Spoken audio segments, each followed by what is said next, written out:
it's like configuring everything. Alright, but yeah, we should be live here. Let me check the live stream.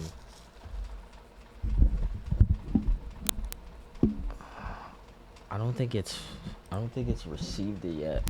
Hold on. There we go. Here we go.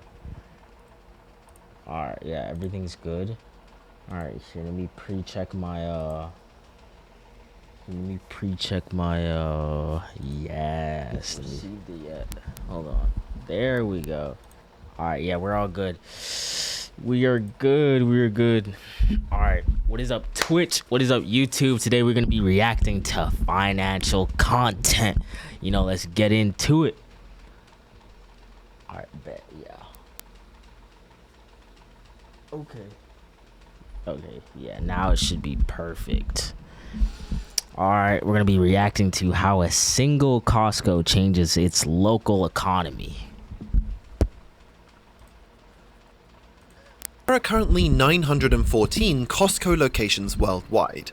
They have opened warehouses in 14 countries, and within North America, there's usually at least one store within every major metropolitan area, and each one of them has changed the economy directly surrounding it in some Wait, hold on, my bad. I gotta change my resolution. Hold on, I literally just realized I gotta change my resolution. Alright. That should be better. Alright, bet. intuitive ways. Their busiest location, by far, is probably not where you would expect it. It's actually down here, just on the outskirts of Honolulu in Hawaii. Despite being only the 56th largest city in America and having 3 other Costco locations within an hour's drive, there is a good reason why this particular location does so much business, and that will all start to make sense as you unpack Costco's unique approach to local economics. While the company doesn't release any official data on individual stores, the best estimate that can be made from their public financials is that this location alone did almost $500 million in sales within the last financial year. By revenue, this would make this one single store larger than most public companies. For comparison, that's more money going through these registers than the global operations of Denny's and Smith & Wesson. Now, apart from being possibly the most American sentence I've ever spoken, it highlights how these retail hubs can become a massive influence on a local economy, easily on par with other major employers like factories or mines. But then the question becomes, is that influence for the best? Yeah, because you have to take in consideration Costco is like a Whole Foods. So like they literally have everything food related. I want to say they have everything food related. Well-studied phenomenon that occurs when a big box retailer like a Walmart opens within a local area. Because of their huge economies of scale and unassailable pricing power, they force out smaller local competitors. The rate of business closure— Hold on, those chips. They got some nice good Sun chips. Oh wait, right there, those chips right there, I believe those are Cape Cod. They're somewhere right here. It looks like Cape Cod right there. Those are some good chips. Out smaller local competitors. The rate of business closures materially increases on blocks surrounding a new Walmart location, and when they become the only employer in town, it also pushes local wages down. This process is seen so consistently that economists have simply dubbed it the Walmart effect. Damn. Now you might look at a Costco and see another large— Yeah, because that is true. Because if you were to put a Walmart in a local or rural area where small businesses dominate, depending on what they're selling in that local area, the Walmart will just dominate that whole area. That's why certain places you don't see Walmart, because if they were to put one there, everyone would be going to Walmart. Low price big box retailers and reasonably conclude that their effect would be exactly the same, right? Yes, of course, Costco requires a membership, but at their heart, they are both large variety retail operations that compete by offering lower prices than their competitors. However, despite these surface-level similarities, the recorded effect of a Costco opening is almost exactly the opposite. In 2023, Costco opened its 851st location Tokyo. in Gunma Prefecture, about an hour's drive outside of Tokyo. This area had not been immune to Japan's wider economic stagnation. Wages were suppressed and local businesses were running on razor-thin margins. Despite being close to the largest city in the world, Gunma primarily consisted of small farms, run-down warehouses, and local retailers serving local cost-conscious customers. But everything changed when the local Costco was built. When the company went and plonked a massive superstore right in the middle of what was a rice field, it radically reshaped the area. The first thing to change were local wages. Unlike the infamous Walmart effect, Costco pays even its entry-level floor staff very well. In Japan, these generous salaries were a big departure from most employers who hadn't given broad pay rises since the 1990s. In Gunma, people could work for the equivalent of $6.50 US an hour in local stores, farms, or warehouses. Or they could get a job at Costco, which was offering a starting salary of $10 an hour. Yeah, 6 an hour, and then Costco was offering 10? Wow, yeah, no. 6. I'm going to work at Costco. For most locals, the choice was pretty clear, which forced surrounding businesses to raise wages to keep their staff. Within the first 3 months following the opening of Costco, local businesses reported paying their staff 40% more than they had before. Now, you might have expected That's good. That's good. A round of applause for Costco. Round of applause for Costco. that this would strain these small businesses that were already struggling to keep the lights on. But again, the opposite was true. Most of them saw a significant increase in foot traffic and revenues after this center opened. Unlike a Walmart or other similar retailers, Costco stores become a destination, attracting shoppers from a much wider area rather than just serving the community that was already there. I see. So a trip like to Costco is something that average shoppers plan for in advance and don't do nearly as frequently as Yeah, because you have to take into consideration Costco is like a big place. Even if like for me example, even if I'm not the most organized person, when I go to Costco, you damn well know I'm gonna at least have a list or have a serious general idea of what I'm going to buy there. You know what I mean? Because it's so fucking big. You would be in there for hours if you just showed up to Costco. And I'm like, what do I want? What do I need? And then you're just gonna be in there for hours. To a regular retailer, and that's reflected in the data. The market research firm Numerator found that Costco shoppers went to the store half as often as Walmart shoppers, but when they were there, they spent more than twice as much on average.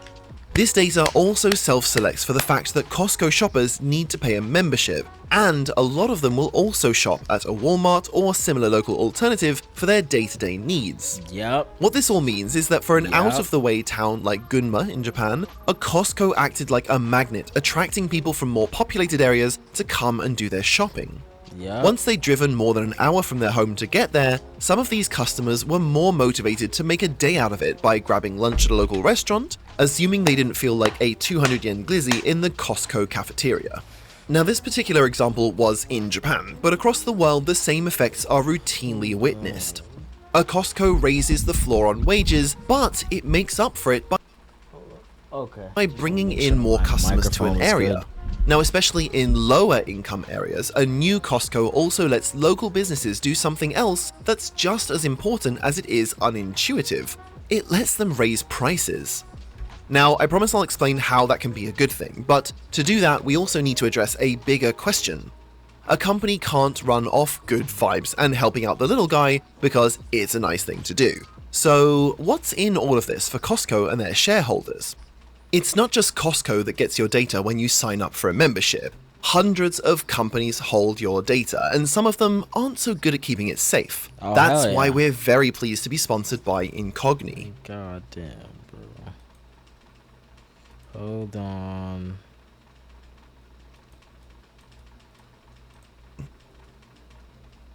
It's easy to anthropomorphize businesses and conclude that one has a nicer intention than the other. But the reality is that all public companies are beholden to their shareholders, who want to see maximized returns. The difference only comes from how they achieve that goal. Costco has cultivated a very good reputation with its employees and customers thanks to the way it's approached the market. In what limited public relations they do, the company is always quick to highlight their simple 4-point. Let's see. What is Costco's mission statement and code of ethics? Here, Costco, straightforward, but a more important mission: continue to provide our members with good quality customer service, the lowest possible prices. In order to achieve our mission, we conduct business with the following code of conduct in mind: obey the law, take care of our members, take care of our employees, respect our suppliers. Okay. Ethics. Obey the law, take care of our members, take care of our employees, and respect our suppliers. It sounds reasonable enough, but here's the thing. Almost every large public-facing company in the world has something similar. Here's Walmart's, here's Tesla. Yeah, Walmart has one, Publix has one. What else? Like any general grocery store has like a code of ethics or like a way that they deal with their customers, and then like without being rude. Here's Lockheed Martin's, and here is, or was, Enron's. These are basically always just standard issue corporate wank to give new hires something to read on their first day in the office. But Costco might actually be slightly different because of one line that most people would probably ignore. If we obey the law, take care of members, employees, and suppliers, then we will achieve our ultimate goal, which is to reward our shareholders. Credit where credit's due, they are being honest that the only reason they are not openly breaking the law is because it's just bad for business. By that same logic, they aren't building up local economies, and that's what I'm saying. Like, Costco is huge. Goddamn, what? Isn't it like, what, size of a football field? Or less? A little bit less, or probably more. I don't even know. Wasting billions of dollars on higher staff salaries every year for the warm fuzzies. They're doing it because it's good business. They are doing it to achieve their ultimate goal of rewarding their shareholders. Higher wages are a calculated choice which works in their business for 3 reasons. The first is that it does give them a bit of good PR. The brand perception of Costco is very valuable, and it helps to keep their members renewing every year. That is true, though. That is true. When you go on the news, you'll see more crazy shit about like Walmart or like another grocery store, but you won't hear shit about Costco unless it has to do with their stock or their shareholders or their company, or like maybe happen, you know, every once in a while some crazy shit happened at Costco. Someone got hurt or something. It's time to pay that annual fee again, a lot of people won't mind if they think they're supporting a business that supports their people. Doing whatever they can to maintain memberships is critically important because the rest of the business effectively breaks even after accounting for their self-inflicted low margins and higher than average expenses. But beyond that, competitive wages are a calculated decision to cut down on staff turnover, and all you need to see this is to look at it both ways. On one hand, they pay their staff well above industry standard rates for a job that doesn't require a college degree. But on the other hand, their staff won't be able to find another job that pays as well unless they get a college degree. This means Costco is effectively buying staff loyalty, which for them has been a very good purchase. Hiring and training new staff to work across their stores takes a lot of time, and it's not cheap. The industry standard churn rate for retail employees in big box stores is 60%, which means if 100 people start at the beginning of the year, only 40 of them will be left at the end. Damn, only 40? So a little bit over. Damn, a little bit over, yeah, a little bit over half. I mean, because that is true. I remember, I remember fucking when I was working at Publix, by the I want to say by the end of that first year, the people that I worked with within that year, like the majority of them dipped, got fired, or went somewhere else. Cause yeah, like I remember fucking like there were like, let's see, 3-4 people that I knew there, and then like I want to say out of like a group of 10 people that I knew, I want to say 4. Yeah, like 4 just like either they found something better, they quit because, like public's changed, or they weren't, or like, or they weren't getting paid enough, or it was just stressful for them. At Costco, by comparison, that churn rate is only 5.5%, saving them more on training and hiring expenses than they lose through those higher wages. But then, if just paying a good wage actually saves the business money, why don't the other big retailers do the same? Well, a report by the Harvard Business Review actually looked into that exact question, and they found that it only really worked for certain business models. Walmart, by That is true. Because as a company as a whole, you guys have your own, how should I put it, like motto or mindset of doing things. That's why when most people are looking for a job, they're looking for like something that kind of appeals to them, or something that doesn't sound like it's fucking a pain in the ass. There are some people who are fine with working at gaming stores, and then like those same people, if you put them in a fucking customer service store, they're just gonna blow out their brains because they like working with video games. They love stuff about video games. They like talking nerds about video games. So it really all depends on the mindset, or how the person, what they like, essentially, because each company is like its runs own on domain. a churn and burn model that goes all the way up to the store level. Costco rarely, if ever, shuts down a store once it's established, and in the rare instances where they do, it's usually only because they've moved to a bigger location in the same area that'll be operated by the same staff members. Walmart, by comparison, closes down stores all the time, and the roles that the team members play are more compartmentalized and easier to replace. There's 100%. also a greater promise of career progression. Walmart has more than 7 times as many stores, which means 7 times as many management positions up for grabs. Those management roles pay extremely well, and for some people it makes slugging it out in a minimum wage job worth it to justify the opportunity. Walmart said paying its star managers upwards of $620 a year. 620,000 a year, huh? Is that after taxes? Because after taxes, they're taking a little bit to climb up the ladder. Costco, by comparison, doesn't pay its management staff as competitively, and there are just naturally fewer positions on offer anyway because they run fewer locations. This means Costco needs to keep its staff satisfied with the job they have rather than one they could potentially get. Now, whatever the business reasoning, the effect on the local economy is still the same. A lot of people earning a good wage has a lot more of an impact than 2 or 3 people earning an astronomical wage. Damn. You know what's crazy too, bro? You know what's crazy? Every time I'm just looking at the price go up. I'm like, why do you need this? I'm just saying all of this in my head. Why is this? Why are you getting this? We're at $25. We're at $50. We're at $120 now. I'm like, how did it go up so quickly? But again, for Costco, this is all part of the plan. Costco is not in competition with local business. In fact, it relies on them. A large portion of their overall revenue is driven by those same businesses stocking up on their own supplies. Costco blurs the line between a wholesale outlet and a retail store, which is ideal for small hospitality businesses in particular who may not have the scale to order in bulk directly from suppliers. This symbiotic relationship is further supported by another big misconception about the business.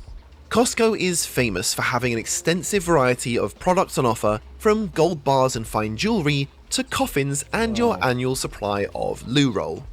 It seems like you really Jesus. God damn, that's at least, what are we thinking? We're thinking at least a good 50 or more people. Damn. can buy anything from these stores. However, Costco actually offers far fewer individual items than other big box retailers. Walmart manages over 100,000 different stock keeping units. Amazon manages 600 million, while Costco only maintains around 4,000.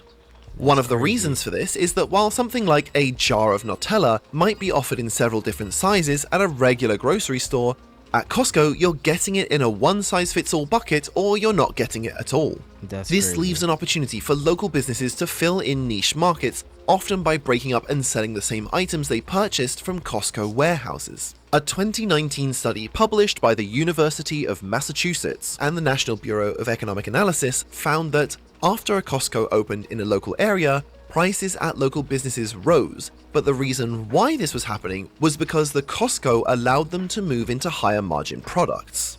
People coming into the area on a shopping trip, in addition to the staff earning good wages, stimulated local demand, and more importantly, there wasn't the same need to supply budget items to cost-conscious consumers.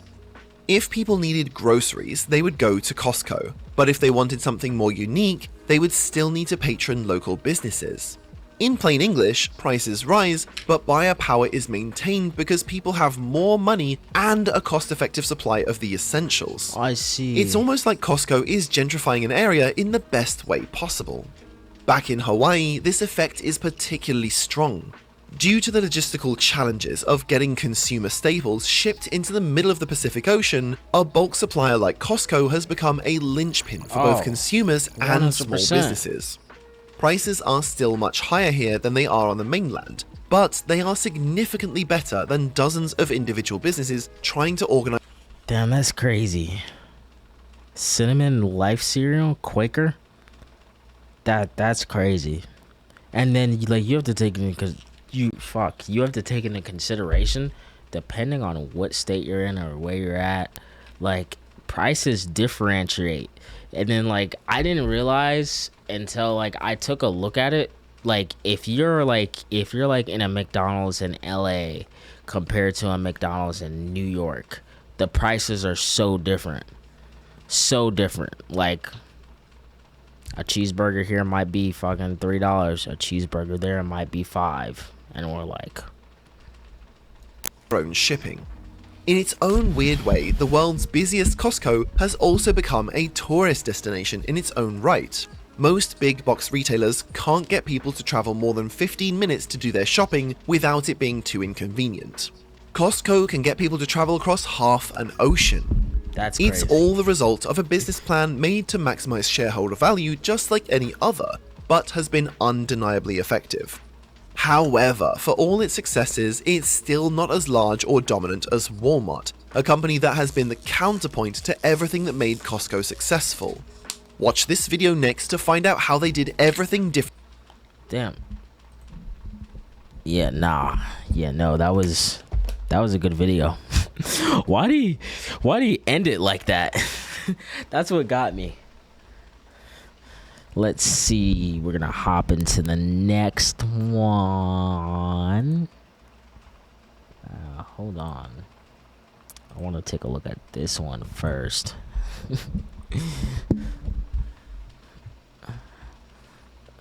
Let's see. 2020. All right, bet. Okay. All right, is it good? All right, we're watching the rise and fall of Galaxy Gas. In 2024, Galaxy Gas was by far one of the most popular drugs in the world, with millions of people as young as 14 years old abusing it to the hundreds of millions of views it got across. And you know what? I find out that it's crazy that a simple normal whipped cream company turned into just people getting high. How does that work? Dumb social media videos, Galaxy Gas was clearly one of the biggest trends of the year. But its rapid rise and strong popularity didn't last very long. When thousands of kids showed up in hospitals with severe brain damage, psychosis, seizures, and worse, leading to deaths, and the entire world turned. Yeah, because isn't it like sucking on I forgot what it was, like dehydrated air or like air in a can, Cause like you can fucking freeze your whatever, like your throat or your esophagus or whatever it is, and just cut off like air to your brain, and you can just fucking die. The brand as a result, the once admired nitrous oxide slinging company was bound to fall hard. But how did such a random drug become so popular in the first place? And more importantly, who was behind all of it? Well, I'd like all of you to meet Ben, Sammy, and Kareem Amore. Well, maybe just Ben because he's the only one with a pic online. Way back in 2011, they started Cloud9 Smoke Co., a pretty typical looking smoke shop franchise based in Kennesaw, Georgia. It wouldn't be typical for long though, because as the years passed, they had some pretty decent success, and enough success to open up a few more Cloud9 locations. As a matter of fact, in 2015, they had enough success to start a separate wholesale distribution business called SBK International that was intended to supply their Cloud9 stores and other competitors with products. So far, it seems like a normal operation, right? Just a couple of guys trying to chase a bag. Well, that would all change. Oh crap. Look what happened. My capture card disconnected.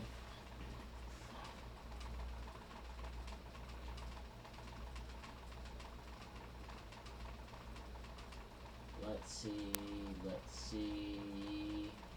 Connect. Alright. Bad. Okay, we should be good now.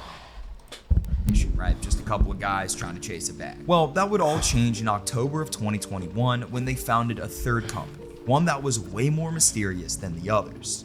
Galaxy Gas LLC. It was formally founded and incorporated. We're not real. Wait, there's no way. The whipped cream company? There's no Georgia way. Enlisted Khalil Amore, the trio's father, as the registered agent. However, the three boys were clearly running the show behind the scenes, as the address for Galaxy Gas was shared with SBK and Cloud9 Smoke Co. So why would they want someone else on their legal documents if it was their company? You know, like what are they trying to hide? Well, they threw their own father under the bus because the product they were gonna sell wasn't exactly legal. I mean, it technically was legal, but barely. Want to know why? Well, there are plenty of reasons to talk about, but let's start with the product itself. In simple terms, Galaxy Gas is a can of nitrous oxide, the same shit they give you for when you're getting your teeth pulled. However, N2O is also used for culinary purposes, mainly as a propellant to dispense whipped cream from. So you're telling me they planned this whole shit out and then they advertised it as, oh, it's whipped cream, but fried motherfuckers who be using their brain for the most stupid shit of all time, you know, just the smoothest brain people of all time, just said, this has nitrous oxide in it, and it also has some few stuff that can get me a little bit high. All cans. And that's what the trio claimed Galaxy Gas was, simply an aid for making better, more flavorful whipped cream, which is a lie I cannot believe so many people bought. First of all, Galaxy Gas came in these industrial sized cans with mouthpiece looking nozzle tips, ranging from 375 grams of nitrous oxide and up to 2,000. For context, a typical can of whipped cream uses a mere 6.5 grams, so a 2,000 gram Galaxy Gas can is roughly equivalent to 23,000 bottles of whipped cream, which is obviously. We're not real. What are you gonna do with all that whipped cream? And like, how much sugar is in that shit? Well, like, whatever's in that shit. We're not real. More than anyone practically needs on hand unless you're one of those elves from Keebler. Plus, the videos they produced to show off Galaxy Gas as a culinary product, which lived on their YouTube channel and website, were, according to an ex-employee, strictly used as a legal cover. Also, they were distributing this so-called food product to smoke shops, gas stations, and even sex shops across the US. I mean, what baker is going to their local Adam and Eve to snag a refill for their whipped cream? But beyond. Why sex shops? You know what I realized? Like, you can literally just mix any of that shit. You can mix gambling with sex. You can mix, like, drugs, gambling, sex, and, like, all of those stuff together. And, like, somehow it just works. Somehow it just fucking works. of that. Simply the name, fruity flavors, and brightly colored space-themed packaging make it evidently clear that you're only supposed to use this shit for when you want to go to the moon. So you're probably thinking that, with all of this evidence showing that they knew people would only buy Galaxy Gas to huff it, how did the Amore brothers get away with selling it? Well, nitrous oxide is legal under federal law in the United States and is regulated by the FDA as a food product. And because the trio made it evidently clear on their website and packaging that Galaxy Gas was for food and not for inhaling, they had nothing to worry about. And so it was happily placed on the shelves of not just those smoke shops and sex stores, but also Walmart, Costco, eBay, and Amazon for anyone. Well, no, I'm not surprised. Walmart and Amazon. What? Of any age to buy. And people bought a lot of it thanks to a massive trend that started by one person. This is Lil Tay, or Lil T. Oh my god, I saw this shit. He was eating this. Bro, this is the first clip I saw, and then I found out about Galaxy Gas. This dude is high off his ass. I don't know what universe this motherfucker's in, but you can see he is high off his ass at a restaurant called Lost in the Sauce Kitchen in College Park, Georgia. After slamming some wings, he decided to wash down his meal with a delicious whippet, a Galaxy Gas whippet to be exact, and someone decided to film him doing so. It was a funny video, sure, but Lil T didn't think much about it after it was posted on the restaurant's Instagram page. Which is an insane thing to post, but who gives a shit. About a week after the video went live, Lil T went to jail over an unrelated incident. A month later, he got out and was both surprised and confused when his phone was chock full of messages from friends asking if he was still alive. Why would anyone think he was dead? Like, did he forget to tell people he was getting locked up? He didn't have the answer until he opened Instagram. 38 million views. That's how many people saw the mega viral video of him getting zoinked from a can of Galaxy Gas. No wonder people thought he was dead. He just exploded in popularity and then went radio silent. Without knowing for a month, Lil T had become a micro celebrity from one silly ass video. But it wasn't just popularity that Lil T had achieved from this reel. He didn't know it yet, but he had just become the face of one of the biggest trends of the year.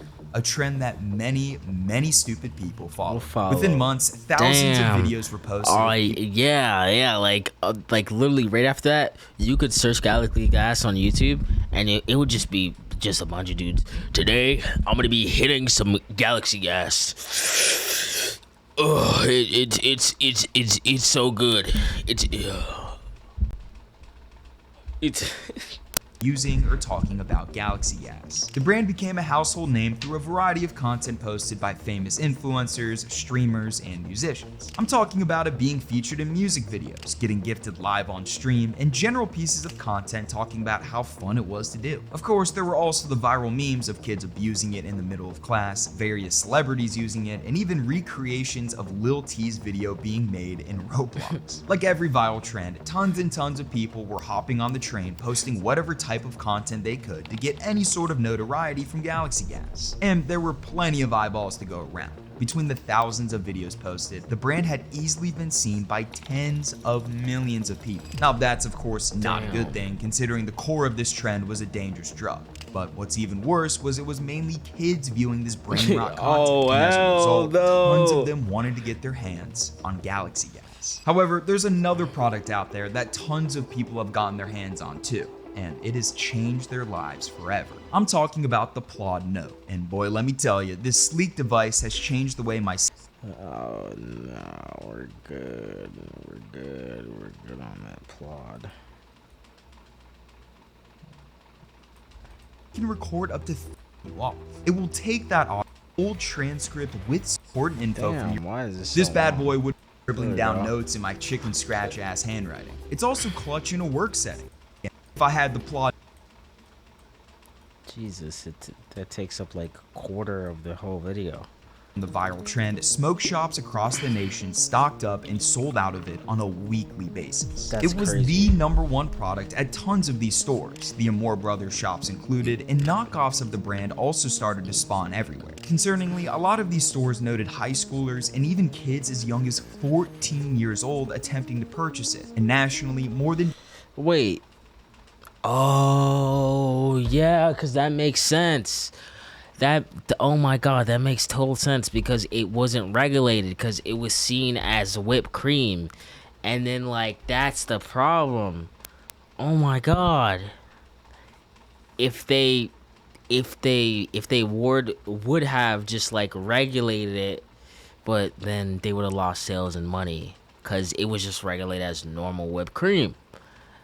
I see. 25 million Damn. people over the age of 12 may have tried nitrous oxide. Even worse, data has shown that adolescents aged 12 through 17 more commonly use whippets than those 18 and older. But why wouldn't these shops sell it, you know? It's like those disposable vape brands that pop up every so often. Whatever is bringing in the business, these shops are gonna dish it out to make money. But while these stores have their Galaxy Gas cans flying off shelves and into the hands of young people, those people started to understand the very real dangers of inhaling this garbage. Yeah. When someone takes a fat huff, the nitrous oxide enters their lungs and bloodstream, temporarily taking the place of oxygen. This chemistry makes them feel all the classic effects of laughing gas, like that super deep voice, euphoria, and giddiness. But those feelings are very short-lived and can lead right into moderate symptoms like dizziness, nausea, vomiting, and blurry vision. Repeated use, however, is when things start to go south quickly. They'll start to get frostbite and burns on their mouth, throat, and lips. Yeah, and then like it freezes your shit in here, or like it'll fucking like freeze your airways and you can't breathe. So air from here to here just cuts right off. Experience damage to their physical body in their liver, kidneys, bladder, and immune system, and in their mind with memory loss, poor concentration, depression, anxiety, hallucinations, paranoia, and psychosis. If they decide these symptoms are still worth getting blasted and continue to use it longer, they're susceptible to life-threatening illnesses like heart attacks, permanent nerve damage, permanent spinal cord damage, paralysis, seizures, brain necrosis, and death. The fear of these symptoms led to subreddits being created as nitrous oxide recovery groups, dedicated to helping people who were addicted by discussing their experiences. And these groups did help some people, but unfortunately, many people took their nasty habit too far. Emergency room visits across the US related to nitrous oxide misuse skyrocketed, some experiencing 5 to 10-fold increases. Many horrific hospital cases involving kids. Flavored nitrous oxide, part of the dangerous drug trend. Damn, she was hitting that. Damn. As 19 years old started to go viral, and deaths spiked to alarmingly high numbers. And completely slumped. Took these cases lightly. The backlash for Galaxy Gas and the Amore brothers happened almost as quickly as their product blowing up. Tons of people with platforms like SZA, Lil Nar, and even Lil T were quick to comment on how dumb the trend was and urged their fans to quit. These statements got the ball rolling, leading to a public outcry from parents, school districts, and public health officials to warn kids about the dangers of inhaling this jet fuel. Major social media platforms hopped on the movement as well, with platforms like TikTok and YouTube age restricting or banning any content that showed people using it. Hell, it even made its way to the FDA, who issued an official safety advisory urging people to stop using it. But in reality, a lot of the damage was already done. The swift backlash did heavily reduce the amount of hospital cases and deaths related to Galaxy Gas, but families and US officials could never take back those cases of the kids who had already suffered. But that didn't mean they were going to stop future kids from getting their hands on it, or let the Amore brothers get off scot-free. Plenty of states like Louisiana, Michigan, Alabama, and more were quick to enact state-level laws either flat out banning nitrous oxide sales or making it a serious crime for selling over a specific amount of it. Lawsuits filed against Galaxy Gas, Cloud9, SBK International, and the Amore brothers came soon after. Damn, not only the brothers, but their companies. Every part of the Galaxy Gas saga, from the loopholes they used to sell it, to the people who experienced those terrible side effects, to horrific stories of innocent people dying as a result of other careless people using the drug. Between the retaliation of the people and the government toward their product, the trio was fucked, and they had no other choice but to throw in the towel. A spokesperson for Galaxy Gas named Megan Paquin announced that they had halted all sales of their products, citing, quote, deep concern about the recent news reports and social media posts of individuals illegally misusing our products. Subsequently, those big retailers like Walmart and Amazon listed Galaxy Gas as out of stock. The brothers shut down the website and social media pages, and soon after were forced to terminate the entire company by Georgia law. This left the Amore brothers with nothing left besides the lawsuits. And hilariously, Hilariously, Khalil, the father, explicitly denies to this day that he or his sons had any ownership in the brand to begin with. Yeah, nice try, pal. If you That's want to see another crazy. story of a drug That's crazy. company going WVid. south, WVid. That is actually crazy. Nah. That is crazy. No, cause like no wonder. Hold on. There we go. Yeah, cause like no wonder you probably just like don't see Galaxy Gas anymore. I'm sure if you go on eBay, there are like a few of them just around. Here, let's see. Sure, let's see if Galaxy Gas is still here. Let's see if it's still a thing. Okay, the website is gone. The website's not a thing anymore.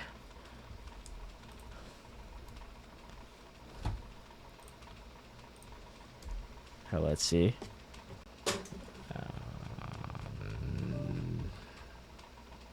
Oh, damn.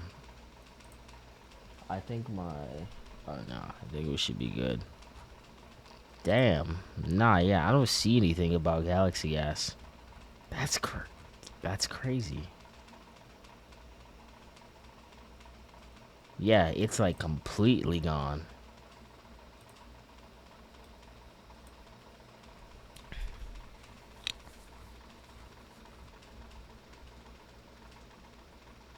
What the?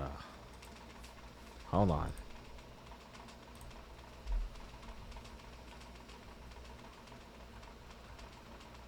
Yeah, no. Like I don't see anything about Galaxy Gas. All I see is when you search it is their tips. Their Galaxy Gas tips, like the white tips. That's it. Like the product itself is just off the face of the earth, just gone.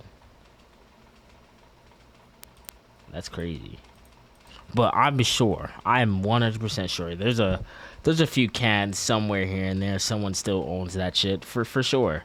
Like, oh yo, you remember the crazy Galaxy Gas trend? Well, guess what? I still got a few cans that I've just been, sitting around. But yeah, let's hop into the next vid. Let's hop into the next vid, eh? Probably want to turn the brightness down. There we go. Just a little bit.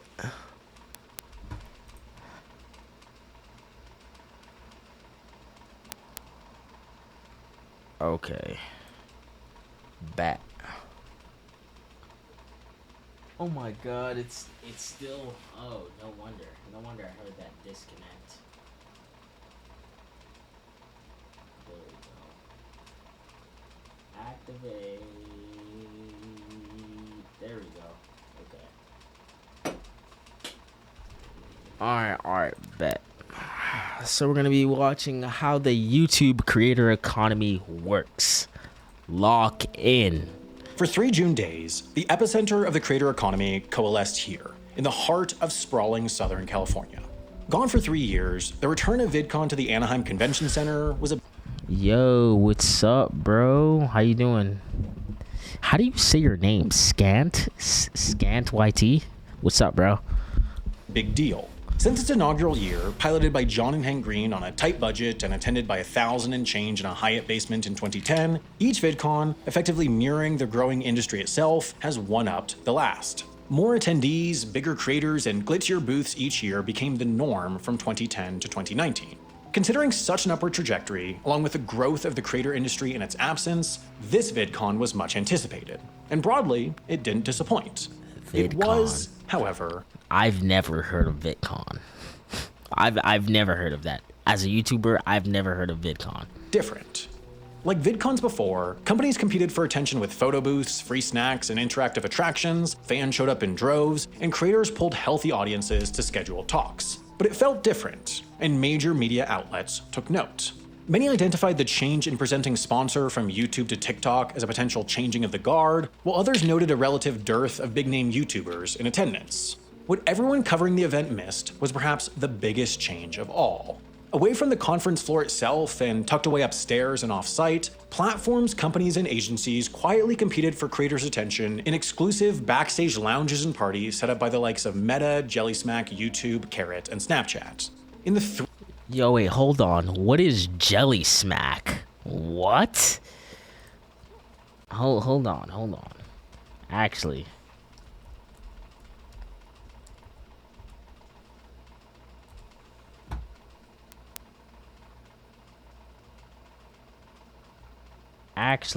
Wait. Did I hear that correctly? Hold on. I gotta go back to the backstage video. lounges and parties set up by the likes of Meta, Jellysmack, YouTube. Jellysmack. What is that? Content creator. Hold on, let's see. Jellysmack. Oh, it's for creators for media companies. Jellysmack expands creators' fast channels to more streaming platforms. What the hell? Content creators, content amplification and solutions. So it's I guess an agency that expands creators communities, assuming that's what I'm getting here. Carrot, and Snapchat. In the 3-year absence, the creator economy had grown into a matured, diversified, $100 billion business.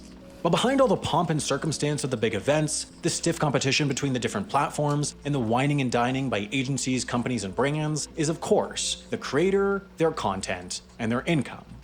As an example, let's say there's a YouTube creator with 2 million subscribers who averages 1 million views per video. If he's not on not age restricted, shit, we're 1 million views, and then let's say something like a person watches the whole video. Let's say it's a 5-minute video.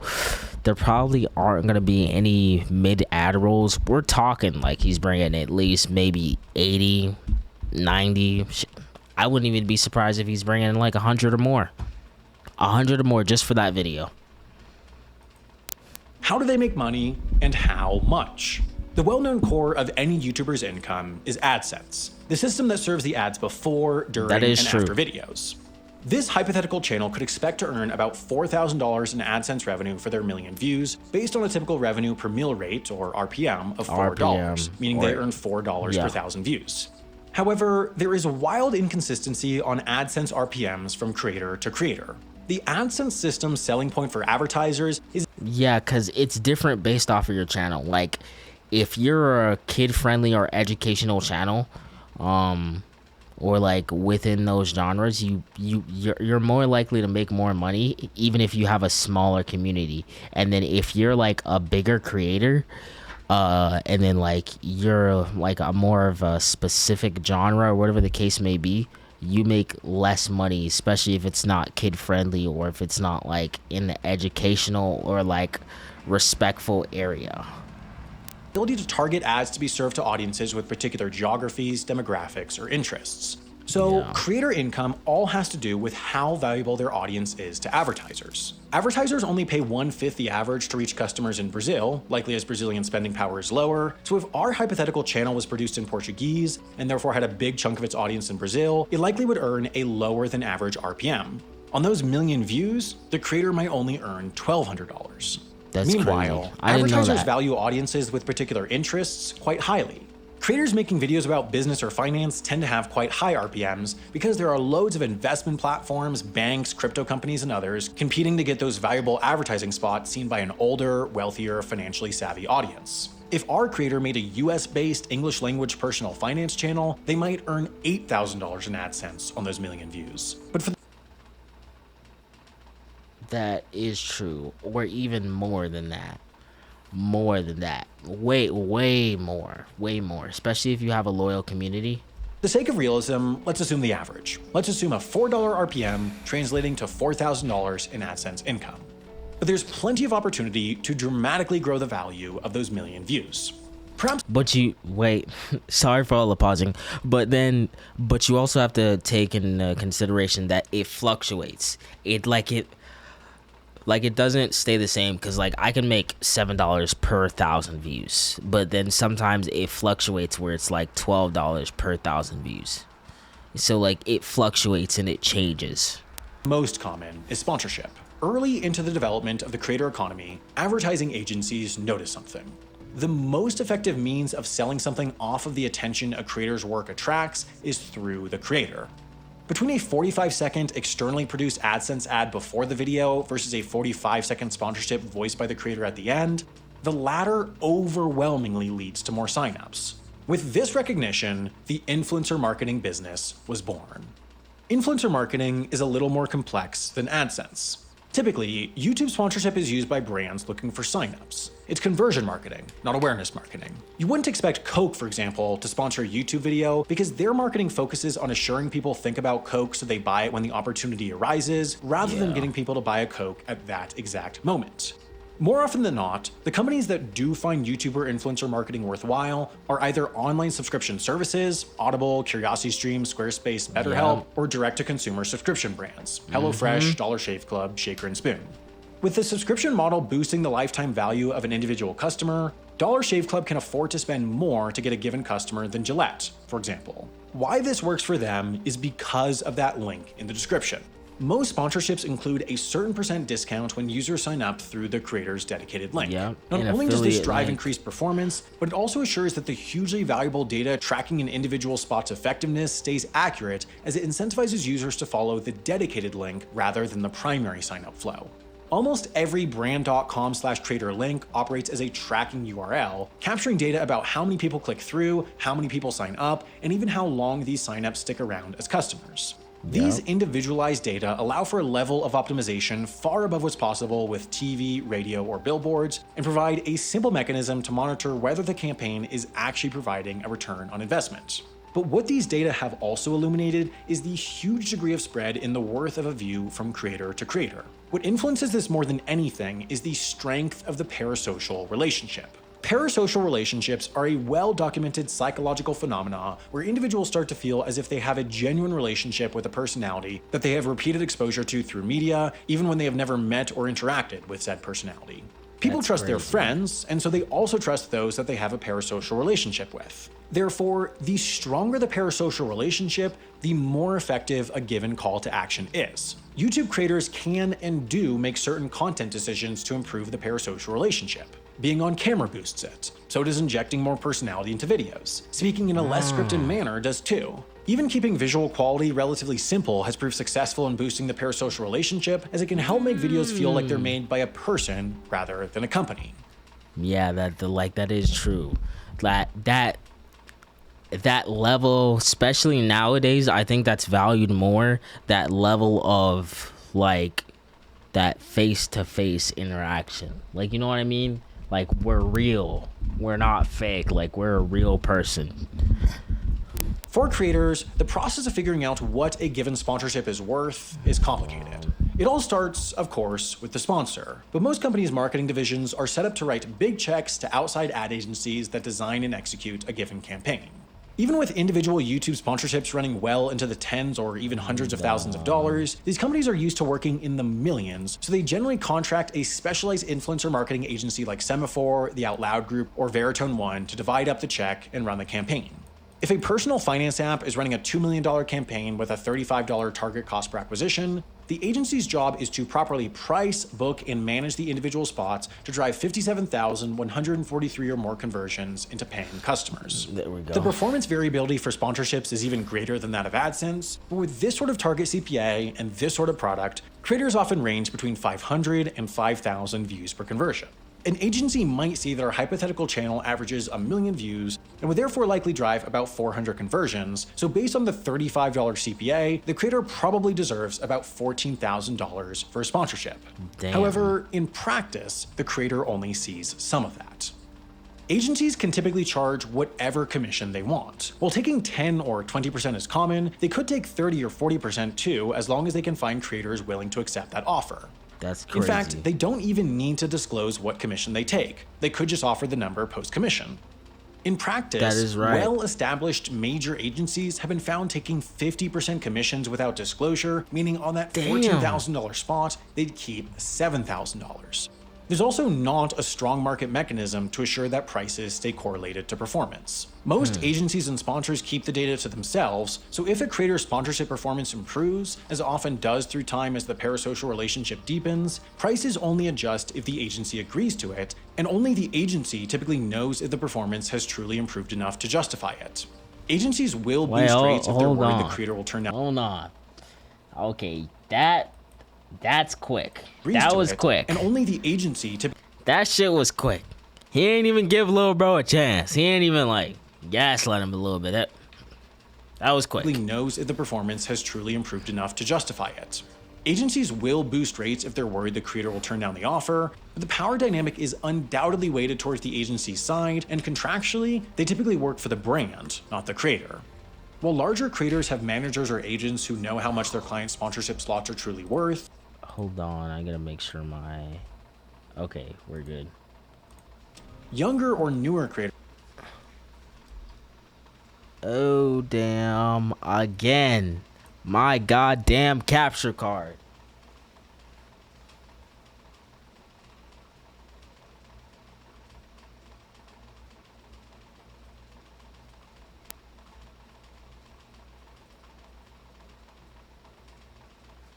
It should be good now. I don't know why it keeps doing that. or It newer keeps creators on often have zero disconnecting. idea and have not yet established a network of colleagues with whom they can gut check rates. They're therefore in a prime position to be taken advantage of at the exact moment when they feel like their dreams are being fulfilled. $7,000 sounds amazing until you find out it started as $14,000.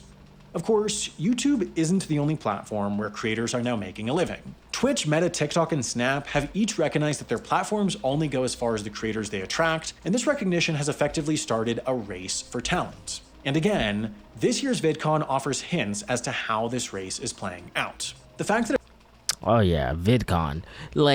I know more about TwitchCon than VidCon. I think I probably have heard about it, but I've never really oh yeah, I know about VidCon. Hell no, I've never heard about VidCon. channel dedicated to demystifying the algorithm with Jimmy Donaldson, aka Mr. Beast, and Todd Beaupre, YouTube's director of product management, reached maximum venue capacity, speaks to the platform's continued pull. As one attendee explained, while they had developed a TikTok profile with more than 500,000 followers, they were at the panel because they wanted the stable income that YouTube could provide. TikTok might be taking off, but at this point, YouTube still holds an important advantage, and it's one that's grounded in the platform's past. By 2011, the year Snapchat was founded and Twitch was launched as the gaming offshoot of Justin TV, YouTube had surpassed 3 billion views Justin TV. What the hell is Justin TV? Yo. a day and had begun experimenting with monetizing channels beyond exclusive partners. A year later, it opened the YouTube Partner Program to everyone, allowing all creators an opportunity to make money off their products, a remarkably prescient recognition that the platform only went as far as the creators populating it. Then, in 2013, an ascendant platform threatened to undercut YouTube the way Twitter had undercut blogs, by promoting short form. Vine's simple interface and its adherence to a strict 6 seconds cap on videos took off, making it the fastest growing app in 2013 and home to 200 million monthly users in 2015. The only problem was that neither the platform nor its popular creators could make money. Vine fostered talent and developed fame, but nobody could figure out how to build any sort of monetizable rapport with an audience. Damn, so Vine was like the... Wait, did Vine become... Yeah, Vine came before TikTok. Yeah, so Vine is like the original TikTok then. In only 6 seconds. Instead, advertisers and creators pivoted to more expensive platforms like YouTube and Instagram. Within this early wave of potential YouTube competitors, it was only Twitch that figured out how to successfully monetize the platform in a manner that attracted and retained talent. With video game streaming personalities as Twitch's main draw, keeping talent on the platform was of life or death importance to the site. Along with the option to run ads on their streams, Twitch kept its creators by developing a host of revenue-generating routes that included memberships, donations, affiliate links, and direct paid subscriptions to their favorite channels. This approach has turned the platform into one of the industry's most powerful, as roughly 300,000 of the 2 million self-identified professional creators exist primarily on Twitch. While YouTube and Twitch proved the commercial viability of long-form video and streaming, recognizing the unmet potential of short-form has proved both alluring and elusive. The very same year that Vine officially shut down, TikTok appeared in American app stores. Yo, told you. The rise of the Vine-like, easy-to-use, hyper-creative, hyper-consumable platform hasn't been anything short of meteoric. Damn. In Q1 of 2021, TikTok was downloaded 315 million times worldwide, the most of any app in a quarter ever. And yet, for the vast majority of TikTok creators without powerful brand partnerships, doom scrolling.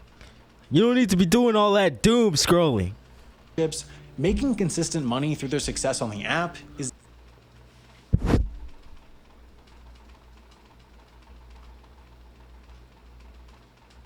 like, god damn, difficult. Paid music promotions from record labels, sponsored posts, and cash gifts direct from audiences during live streams offer little stability and limited growth potential. To alleviate some of the monetization pains, TikTok introduced a $200 million creator fund in 2020. But because TikTok uses in-feed ads, it's difficult to attribute the success of an advertisement to a given creator, and thus difficult to dole out payment. What the hell is TikTok Lite? What is that? TikTok Lite? Isn't it just TikTok? In relation to performance. Additionally, with the fund having a hard cap, the more successful creators inhabit the ecosystem, the fewer dollars there are to spread around.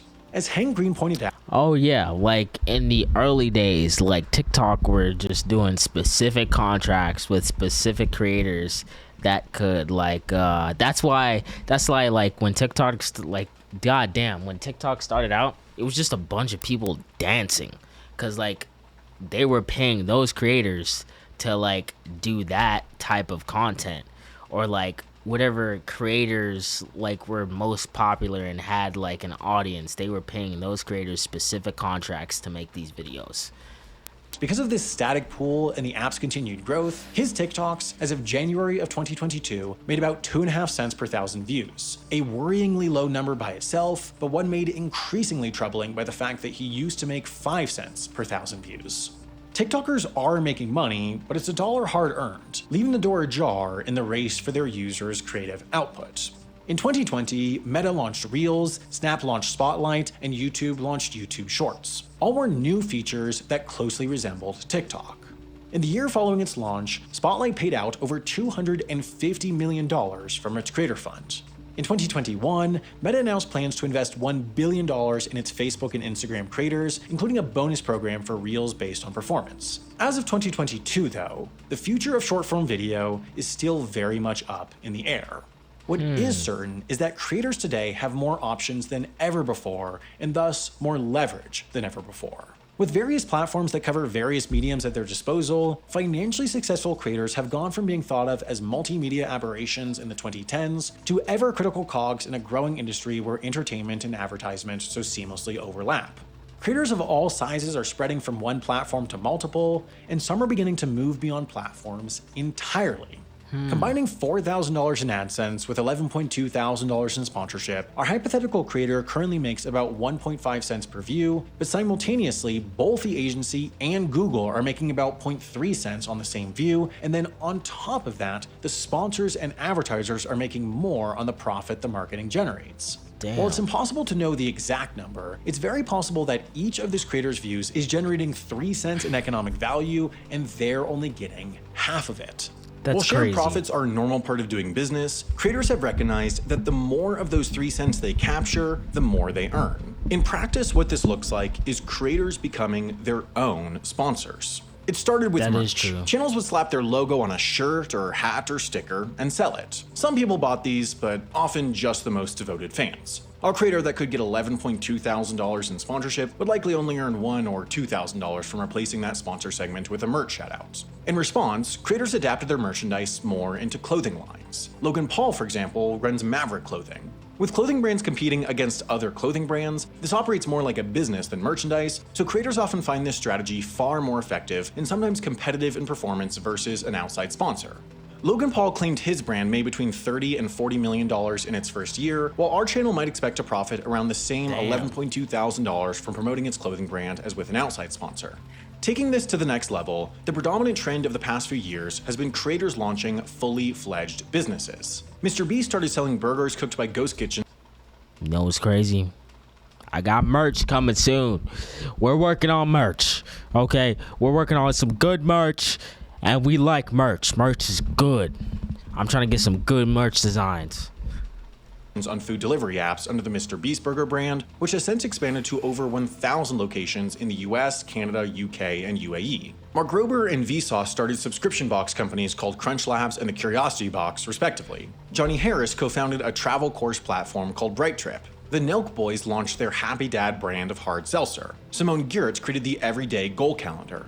Even Wendover Productions co-founded the Nebula streaming service, which operates as an equity joint venture with the creators contributing to the platform. A fact that is made clear in its ads for good reason. It works. Across the board, what creators have found is that not only do they get to keep more of those 3 cents per view, but also that a given viewer is more likely to convert into a paying customer when the sponsorship is presented as promoting their own business rather than the highest bidder. That's to say, not only are creators getting more of the pie, they're also expanding it. What was 3 cents per view might become 4, and therefore what was an $11.2 thousand sponsorship on a million views might become $28,000. With $32,000 in total income on that one hypothetical million view video, this hypothetical creator has effectively earned 3.2 cents per view. This is orders of magnitude more than they would have earned on the same view a decade ago, and yet more orders of magnitude. Who are those people? Who are those people? Who are those people around Mr. Beast? There is no way this guy is security. Who is this dude? This dude looks like his lawyer, and this looks like his cameraman. What the hell? They would have earned from a view on Facebook, TikTok, Instagram.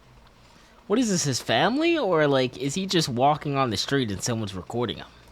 Or elsewhere. This is how YouTube creators are now able to go full-time, making channels that previously would have been but a hobby. Newer creators tend to have less optimized channels, but even assuming 1.5 cents per view, bi-weekly releases of videos achieving 150,000 average views would provide about $4,000 in monthly income. Simultaneously, That is true. That is true. it's these same figures that allow the absolute largest creators, Mr. Beast, the Paul Brothers, Markiplier, and others, to generate wealth rivaling that made in the mainstream entertainment industry. This is YouTube's competitive advantage. YouTuber is now regularly ranked as one of kids' top dream jobs, up there with professional athlete, firefighter. And you know what's crazy? It's like that. It's crazy because like that being considered being a job. It's not easy being a content creator. I've been doing this shit for how many years, and like I'm finally like a YouTube partner, and it's like, yo, it's like crazy. Veterinarian. With a massive pinnacle to the dream and a relatively achievable entry point, creative people will keep choosing YouTube as their platform of choice over TikTok, Instagram, Twitter, or any other social site, because as the other platforms are attempting to get creators to work for less, YouTube, through the years, has successfully developed a platform that earns creators more and more and more. Of course, you know what's coming next. This video, along with the payroll expenses, contractor bills, insurance payments, footage licensing fees, office lease costs, administrative expenses, and every other unsexy cost that goes into delivering you viewers what you've just seen, was God damn, that was a good vid. That was a good goddamn vid. Nah, but yeah, no, it is true. Like how creators, how they make just like like depending on the creator, you can make a lot, or just it changes, it fluctuates. Let's see what we watching.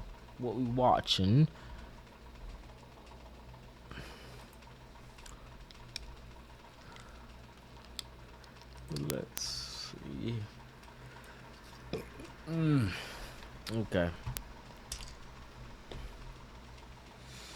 Let's go. Let's go. All right, bet.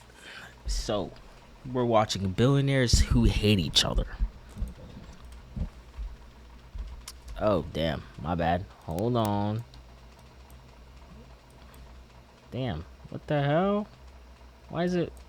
There we go. From political battles to business betrayals, power struggles to cage matches, today we're gonna talk about billionaires who hate each other, starting with the twins who got screwed over by a sociopath but ended up getting rich anyway. In the fall of 2003, Cameron and Tyler Winklevoss and their friend Divya needed a web developer for their Harvard students-based social network called HarvardConnection.com. They reached out to a young campus celebrity named Mark Zuckerberg, who had risen to notoriety by making a Hot or Not clone for Harvard students. Mark agreed to build their project, and the four would have a meeting at a Harvard dining hall. The three upperclassmen explained to little Zuck their outline for the social network, plans for expanding to other schools around the country, and the importance of getting there first. Mark never even started HarvardConnection.com. Instead, he strung them on for months while working on his own nearly identical social network. Leaked messages would later reveal that Mark had been bragging to his friends about his plan to screw them over from the very beginning. So have you decided what you're gonna do about Harvard Connection? Yeah, I'm gonna f them. Probably in the ear. He would also later boast about hacking into the twins' social network, which they renamed to Connect You, where he created a fake profile for Cameron Winklevoss, pretending to be a white supremacist. Ethnicity, better than you. Favorite music, The Sound of Myself. Meat smoking. Favorite quote? Mark released the Facebook in 2004 to the shock of Divya and the Winklevoss twins. He's a guy who had success because he's unethical. He completely handcuffed us and took advantage of us and defrauded us. They would later sue Mark for ripping off their idea, winning a $65 million settlement. The Winkle bros. What? $65 million? I mean, they don't gotta work ever again. But yeah, especially in back then's money, $65 million now is probably like in today's money is probably $100 million. Could be more. But yeah, that's crazy. Took the money and did what any normal people would do. YOLO'd into Bitcoin and became multi-billionaires. So both sides got a happy ending, unlike this next, much more violent feud that shows what happens when money faces off against power. In 1995, after the collapse of the Soviet Union, Mikhail Khodorkovsky acquired Yukos, a massive conglomerate accounting for a fifth of all the oil produced in Russia. Within a few years, he was the richest man in the country, and everything seemed to be going his way. He bought a gated compound with 7 houses. He took trips in his private jet, but his high life as a Russian oligarch would soon come to a violent end. After acquiring the Russian presidency in 1999, just motherfucking walking in there.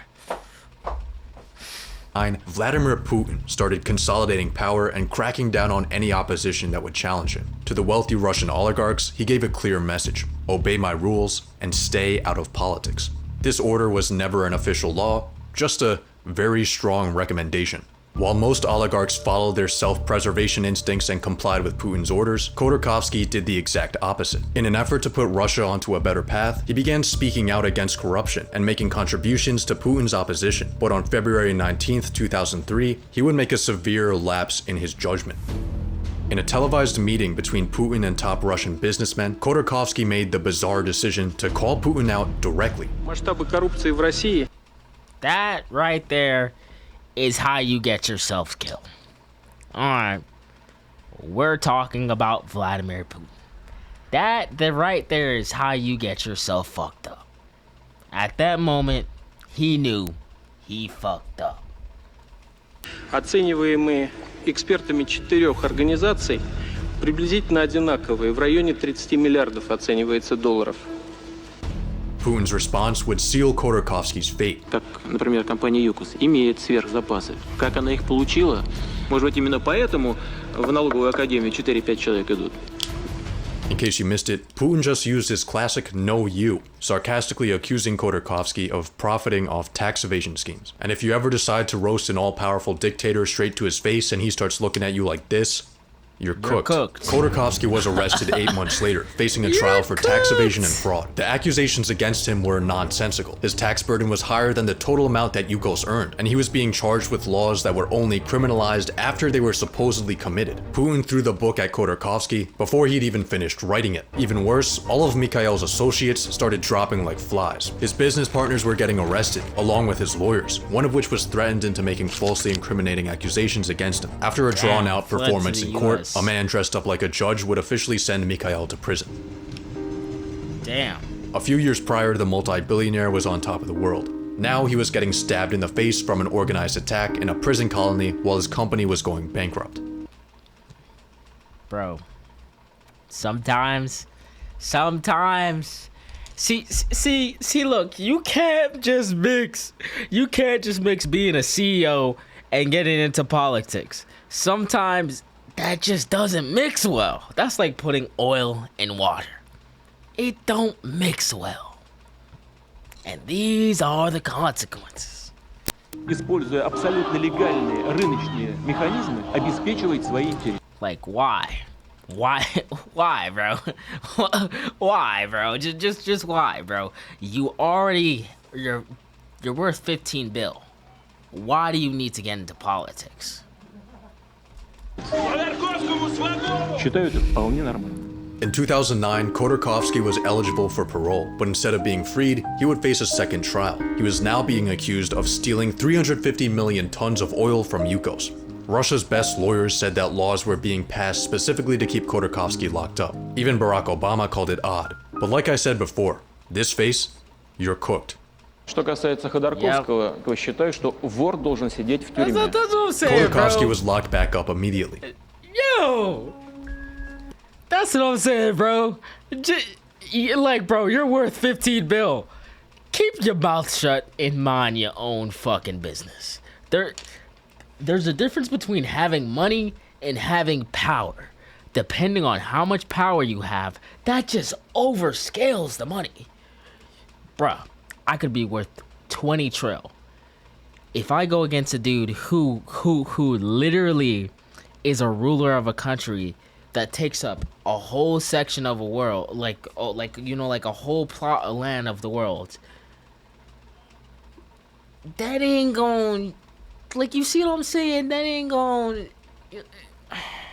4 years later, Putin unexpectedly set him free, citing his mother's illness. Putin cleaning up his image before the 2014 Sochi Olympics might have also been an added plus. Since his release, Khodorkovsky has wisely chosen to stay the fuck away from Russia. His company Yukos was totally dissolved shortly after his arrest, but in 2016 he regained access to $100 million worth of assets that were being held for him in Ireland, money that he now uses to fund Russian opposition efforts. He continues to speak out against Putin and bring international attention to corruption. Maybe Putin made a mistake by letting Khodorkovsky free, because if you ever send someone to jail and they start looking at you like this, you're cooked. But there is one man who is more powerful, more deadly, and more feared than Vladimir Putin. Bruh. So I'm assuming you're not much of a Swift. Bruh. I've listened to some Taylor Swift songs. I'm not crazy about it, but like there's been some crazy shit that I've seen. I'm pretty sure it was in New York or somewhere, like where like on a billboard it had like Taylor Swift's new song, and like she's like crying and saying it's hard to be a singer or whatever the case may be, even though she's like a goddamn billionaire, millionaire plus or whatever the case may be. And literally right under that billboard sign is a fucking homeless shelter, and we're like, we're not real. Given the thumbnail you clicked on to get here. So let me get you up to speed on who this person is. Yeah. Taylor Swift. 1.6 bill. Your life's hard. We're not, like, you could retire right now and not give a fuck and bum away on some island. Your life's hard. Okay. The white woman's Martin Luther King. The US Army has 450,000 active duty personnel. Taylor Swift mobilizes that on a weekend. Given Taylor's military might, it only makes sense that a rivalry between her and a billionaire music executive would result in a total war, as well as one of the most significant events in music history. In 2005, a 15-year-old Taylor Swift signed her first contract. Big Machine Records CEO Scott Borchetta handed Taylor a six-figure advance in exchange for the masters of her first 6 albums, which control how the songs are used and who profits. Corporations throwing checks at broke people to seize the ownership of their work is usually called employment, but Taylor Swift called it exploitation. After chart-topping albums and record-breaking tours, in 2018 her contract expired, and she reached out to Scott with one request. She wanted her masters back. Scott's response offer was that Taylor could earn one album back at a time for each new one she turned in, essentially using her art. What?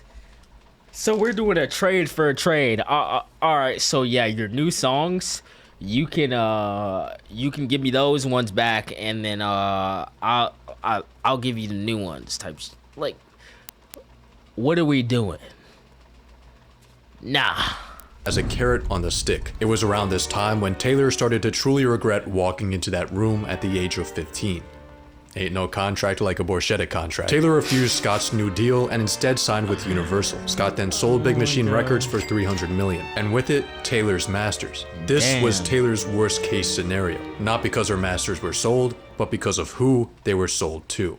Scooter Braun was a talent manager behind names like Justin Bieber, Ariana Grande, and Kanye West, the last of which had not good blood with Taylor ever since their legendary 2009 award show disaster. The two would later make amends until 2016 when Kanye dropped Famous, a song where he referenced Taylor by saying that he made that bitch famous and putting a naked lookalike of her in his music video. All of this was backed by Scooter Braun. Taylor saw Scooter as the last person she would ever want owning all of her music, so the day that the news dropped about his acquisition, she made that bitch famous. In a viral Tumblr post, Taylor rallied her army against Scooter, claiming she was a victim of his incessant manipulative bullying for years. Scott Borchetta wasn't safe either. I knew he would sell my music. I knew he would do that. I couldn't believe who he sold it to, because we've had endless conversations about Scooter Braun, and he has 300 million reasons to conveniently forget those conversations. Taylor's army mobilized instantly. They launched a blitzkrieg on Scooter Braun's DMs, prompting him to release an open letter pleading for mercy in the face of death threats towards his family. He also politely asked Taylor to stop ghosting him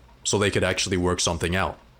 Taylor would respond by doubling down on his head at an award show. That's crazy. Just calling blood out, and he's like, okay, I just want the death threats to stop. Let's resolve this. 1 month later. After I was denied the chance to purchase my music. You know what I think this is? This is, I want my shit back, but also we're using this as a marketing scheme to make me more popular.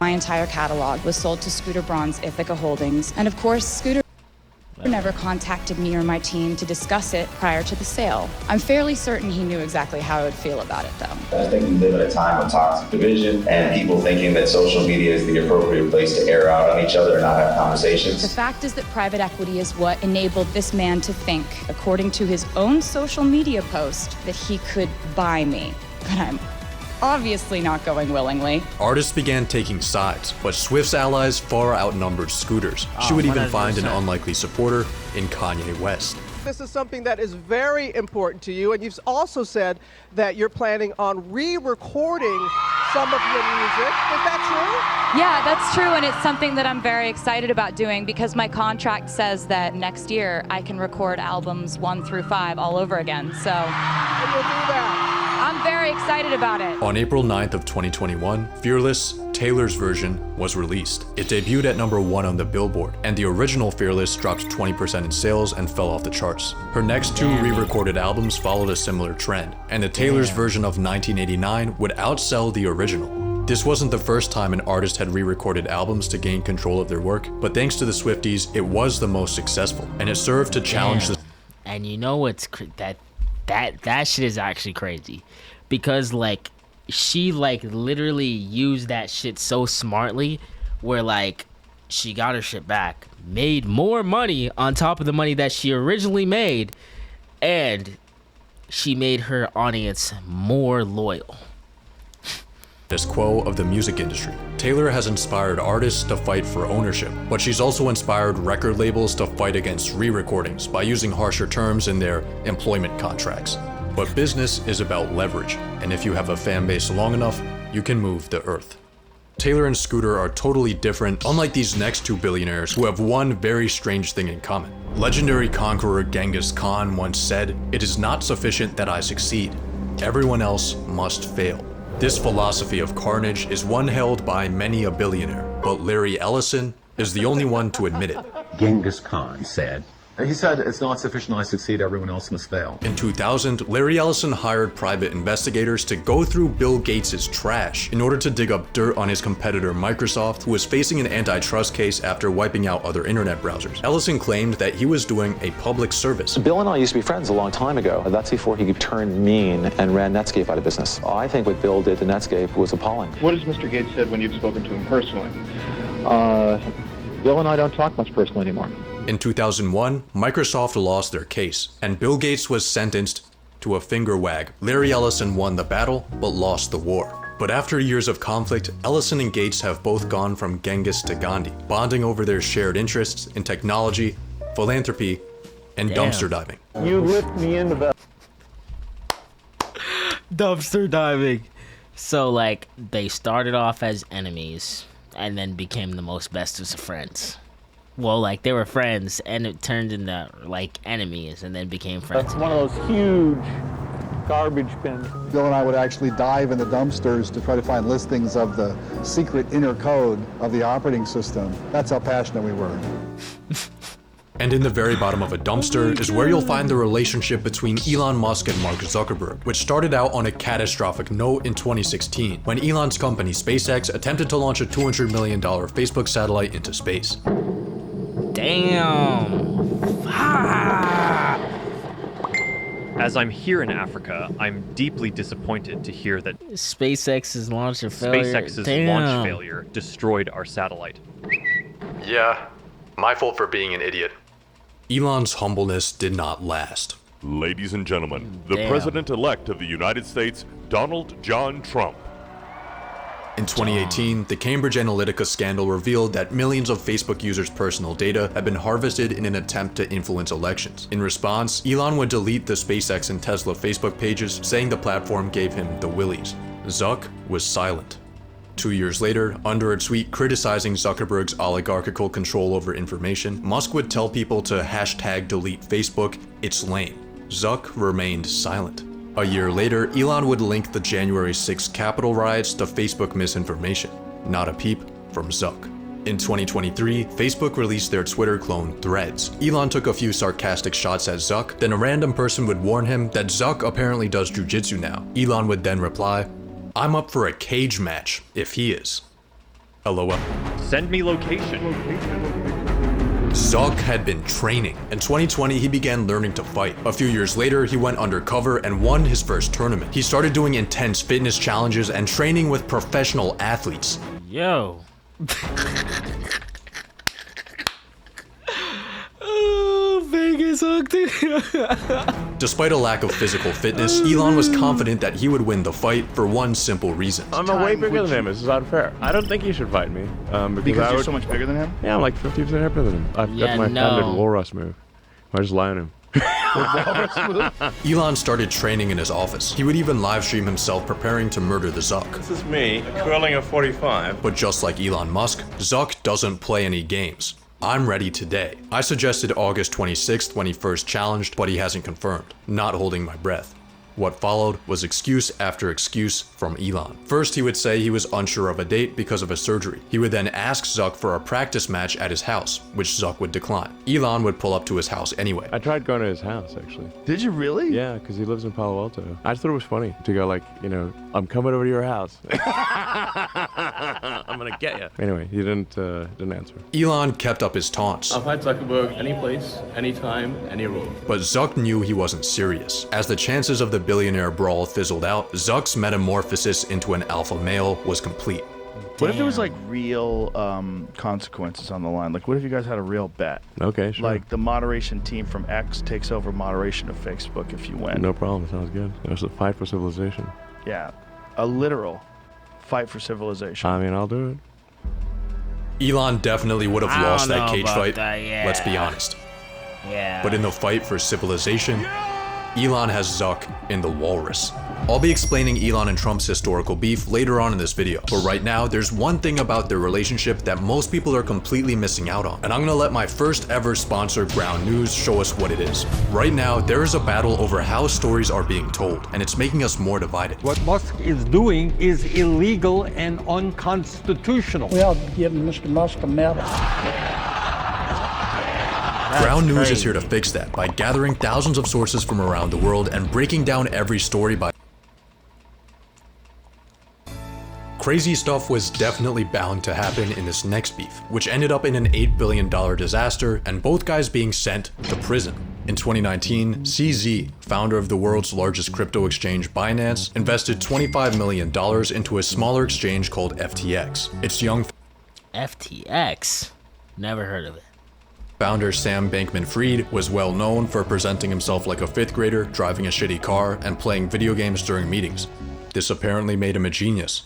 CZ describes Sam in his early days as very humble, but soon his ego would start to show. In 2021, Sam would cut business ties with CZ, buying out his stake with $2 billion worth of cash and FTT tokens, which were FTX-created crypto coins. Giving these coins to CZ would turn out to be a terrible mistake, but Sam, despite being a genius, would never see this coming. See, FTX was quickly becoming a household name, thanks to celebrity endorsements, Super Bowl ads, and high-profile sponsorships. But Sam's plan for total market control was through his close relationship with regulators. Using official meetings and legalized bribery, Sam positioned himself to receive preferential treatment from the law. But it wasn't sufficient for FTX to succeed. Sam wanted everyone else to fail. Behind closed regulatory doors, Sam would start talking shit about who he saw as his main competitor, Binance, trying his hardest to paint the exchange that was once his friend as an untrustworthy Chinese company. Thanks to potential regulatory risk, CZ was forced to sit on the sidelines and watch his name get slandered. Sam would then pour salt on Binance's wounds. Excited to see CZ repping the industry in DC going forward. He is allowed to go to DC, right? CZ's response to this would destroy Sam's entire life.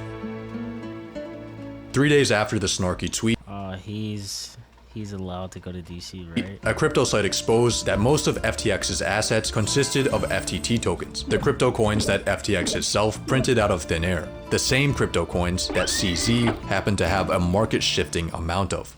A few days later, CZ announces that Binance will be selling off all their FTT. What followed was the greatest disaster in crypto history. FTX had been backed by nothing, and now that nothing was crashing. As people started rushing to get their money out, FTX started scrambling. Sam's side piece Caroline Ellison attempted to minimize market impact by offering to buy Binance's FTT, but CZ refused.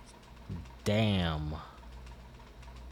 Saying he wouldn't support people who lobby against other industry players behind their backs. In a last-ditch effort to save himself, Sam reached out to CZ begging for help. What resulted was a non-binding agreement for Binance to acquire FTX.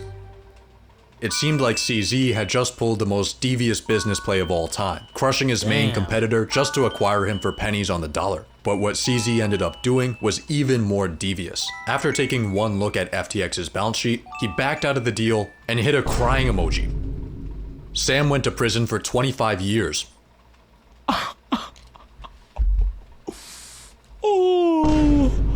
But there's one last twist. After Sam realized that FTX was done for, he had posted a cryptic tweet. At some point, I might have more to say about a particular sparring partner, so to speak, but you know, glass houses. So for now, all I'll say is, well played, you won. He was obviously referring to CZ, but what were the other things that he had to say?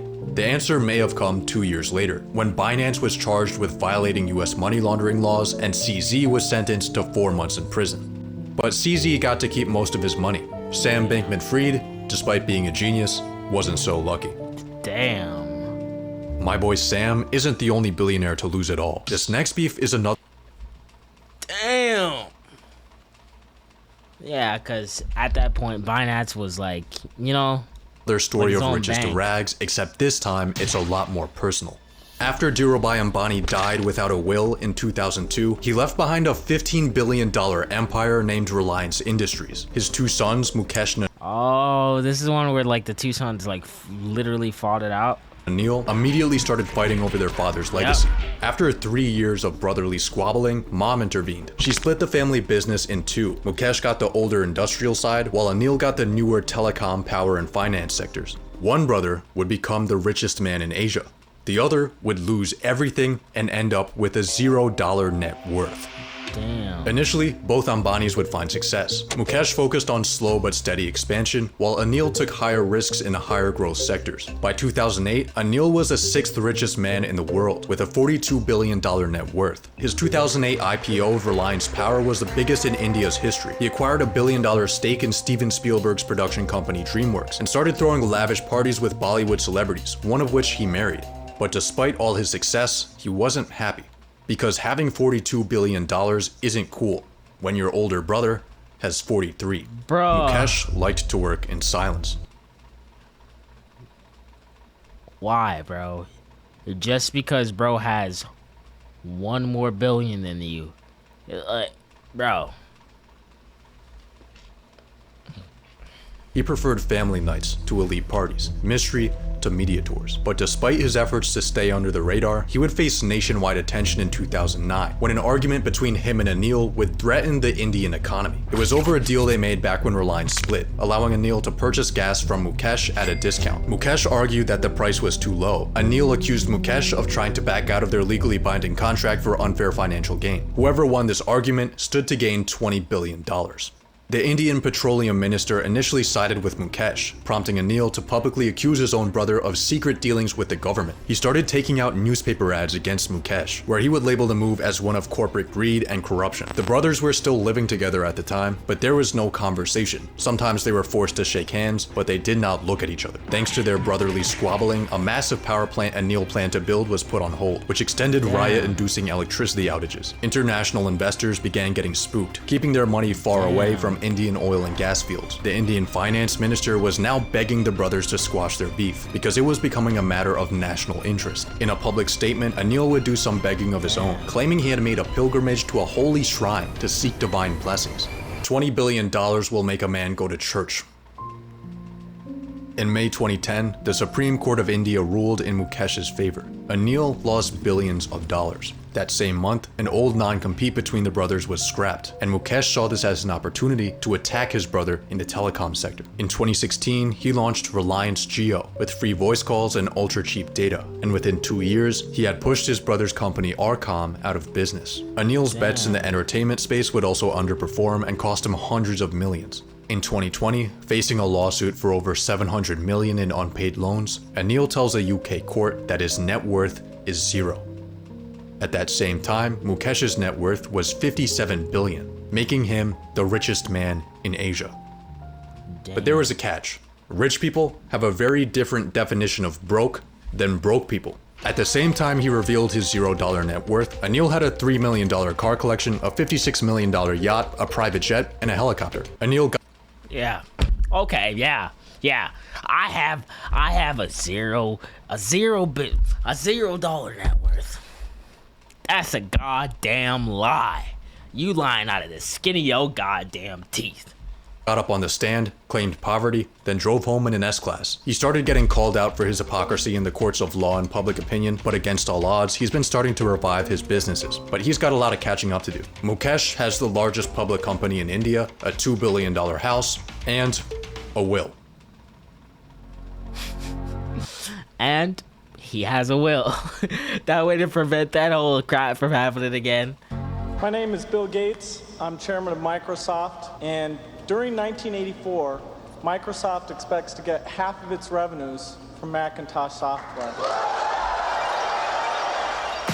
In 1984, Steve Jobs and Bill Gates were working together on the Macintosh. At the time, Gates held Apple in high regard. At one point, he apparently had more people working on the Mac than Jobs did. Steve and Billy would have regular brainstorming meetings in Cupertino, California, and it seemed like the two young entrepreneurs would be long-term partners.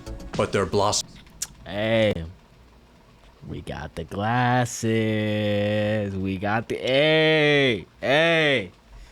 relationship would fall apart the very next year. In 1985, Microsoft released Windows 1, a graphical user interface that featured mouse interaction, clickable icons, and resizable windows for multitasking, all of which were features that eerily resembled Apple's Macintosh System 1 that was released the previous year. Steve lost his shit. He instantly accused Gates of ripping off his idea. Gates responded that Apple had ripped off the idea from another company. This hit a nerve with Steve because it was true. The two were rivals ever since, but their conflict mainly stemmed from one key difference between them. Bill had book smarts, but Steve had traveled to India to find spiritual enlightenment smarts. Bill would take digs at Steve's lack of technical abilities, while Steve would knock Bill's lack of vision, at one point saying Bill would be a broader guy if he had gone off to an ashram when he was younger or dropped acid once. Bill must have gotten the wrong batch. The only problem with Microsoft is they just have no taste. I don't mean that in a small way, I mean that in a big way. They don't think of original ideas, and they don't bring much culture into their product. I am saddened, not by Microsoft's success. They've earned their success, for the most part. I have a problem with the fact that they just make really third-rate products. In 2006, Bill Gates stepped back from Microsoft to focus on philanthropy, and Jobs saw this as an opportunity to get the last word. Bill is basically unimaginative and has never invented anything, which is why I think he's more comfortable now in philanthropy than technology. He just shamelessly ripped off other people's ideas. But despite Gates being out of the scene, the two feuding billionaires would have one last confrontation. What's the greatest misunderstanding in your relationship and about each other? It's like the best artists steal. Alright. Quote for the day: the best artists steal from one another. They steal and they take other artists' idea and they make their own and they put their own twist on it. The best artists steal. Because if you get influenced by something to the so point where it's so good, then of course you're gonna steal it because it's good. catfight, this idea of which one of the many? Well, we've kept our marriage secret for over a decade now. No, it's been fun to work together. I actually kind of miss some of the people aren't around anymore. You know, people come and go in this industry. It's nice when somebody sticks around. And when Bill and I first met each other and worked together in the early days, generally we were both the youngest guys in the room. And now, when we're working at our respective companies, I don't know about you, but I'm the oldest guy in the room most of the time. You know, I think of most things in life as either a Bob Dylan or a Beatles song. But there's that one line in that one Beatles song, you and I have memories longer than the road that stretches out ahead. And that's clearly true here. But in the land of billionaires, all roads lead to one man. Elon Musk. The final chat fight. The final chat. It's the final battle between the man himself. Time management doesn't make any sense, because how can a man possibly work 120-hour weeks, tweet 100 times a day, impregnate one woman a month, and still somehow find a way to be a full-time hater? That's crazy. Hold on, I gotta close my window.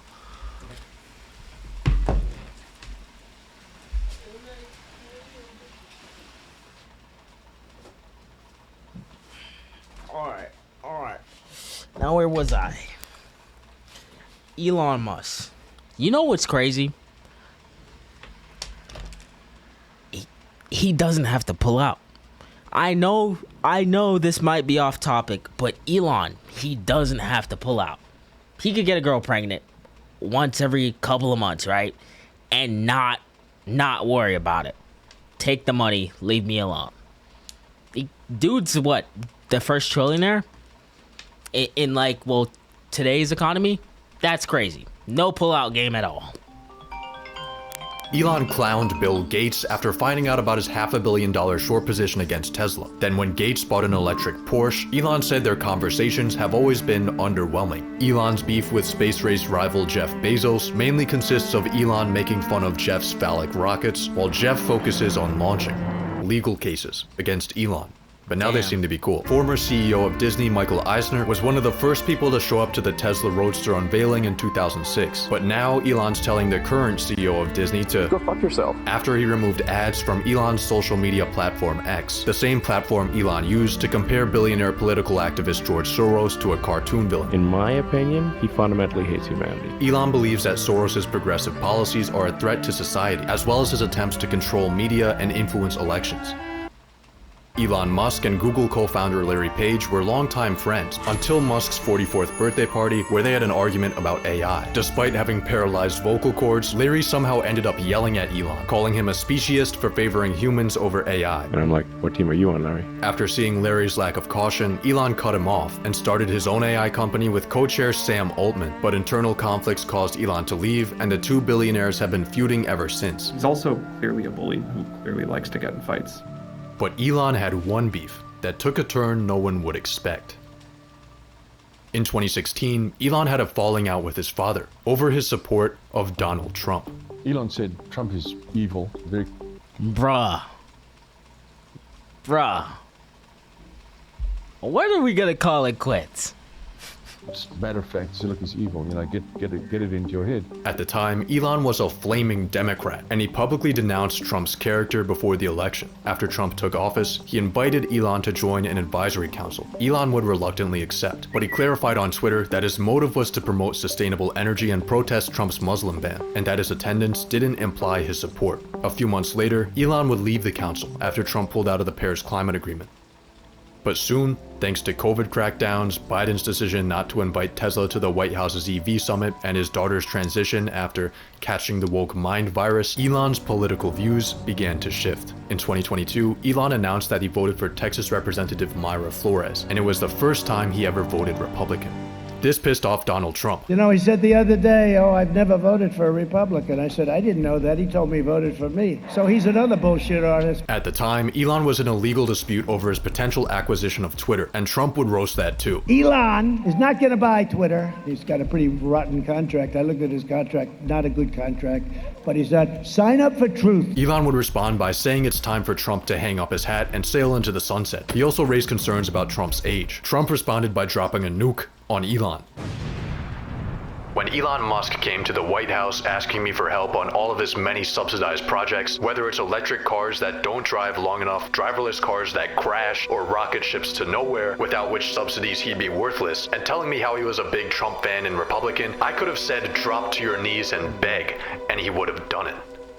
Damn. Just casually just throwing out strays. A year later, Elon would continue his criticisms of Trump. I would prefer just a normal person as president. Yeah. A normal person with common sense. But a turning point came after the assassination attempt. Damn.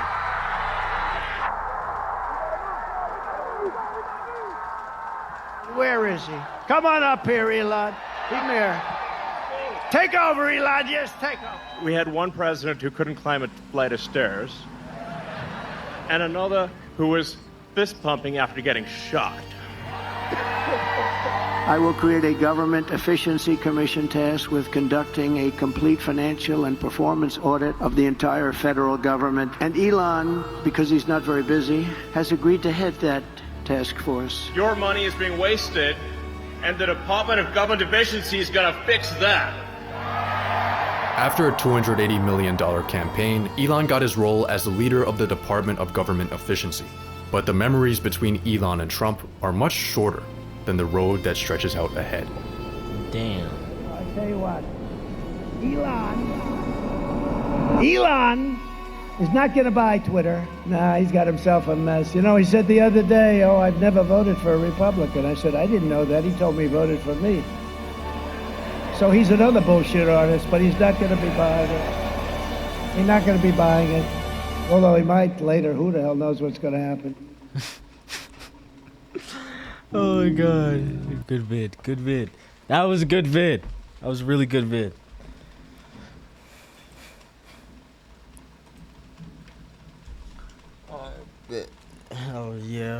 Hell yeah. Let's see. What are we gonna watch next? After this video is probably gonna be the last one, yeah. I'm getting a little bit hungry, chat. I'm getting a little bit hungry.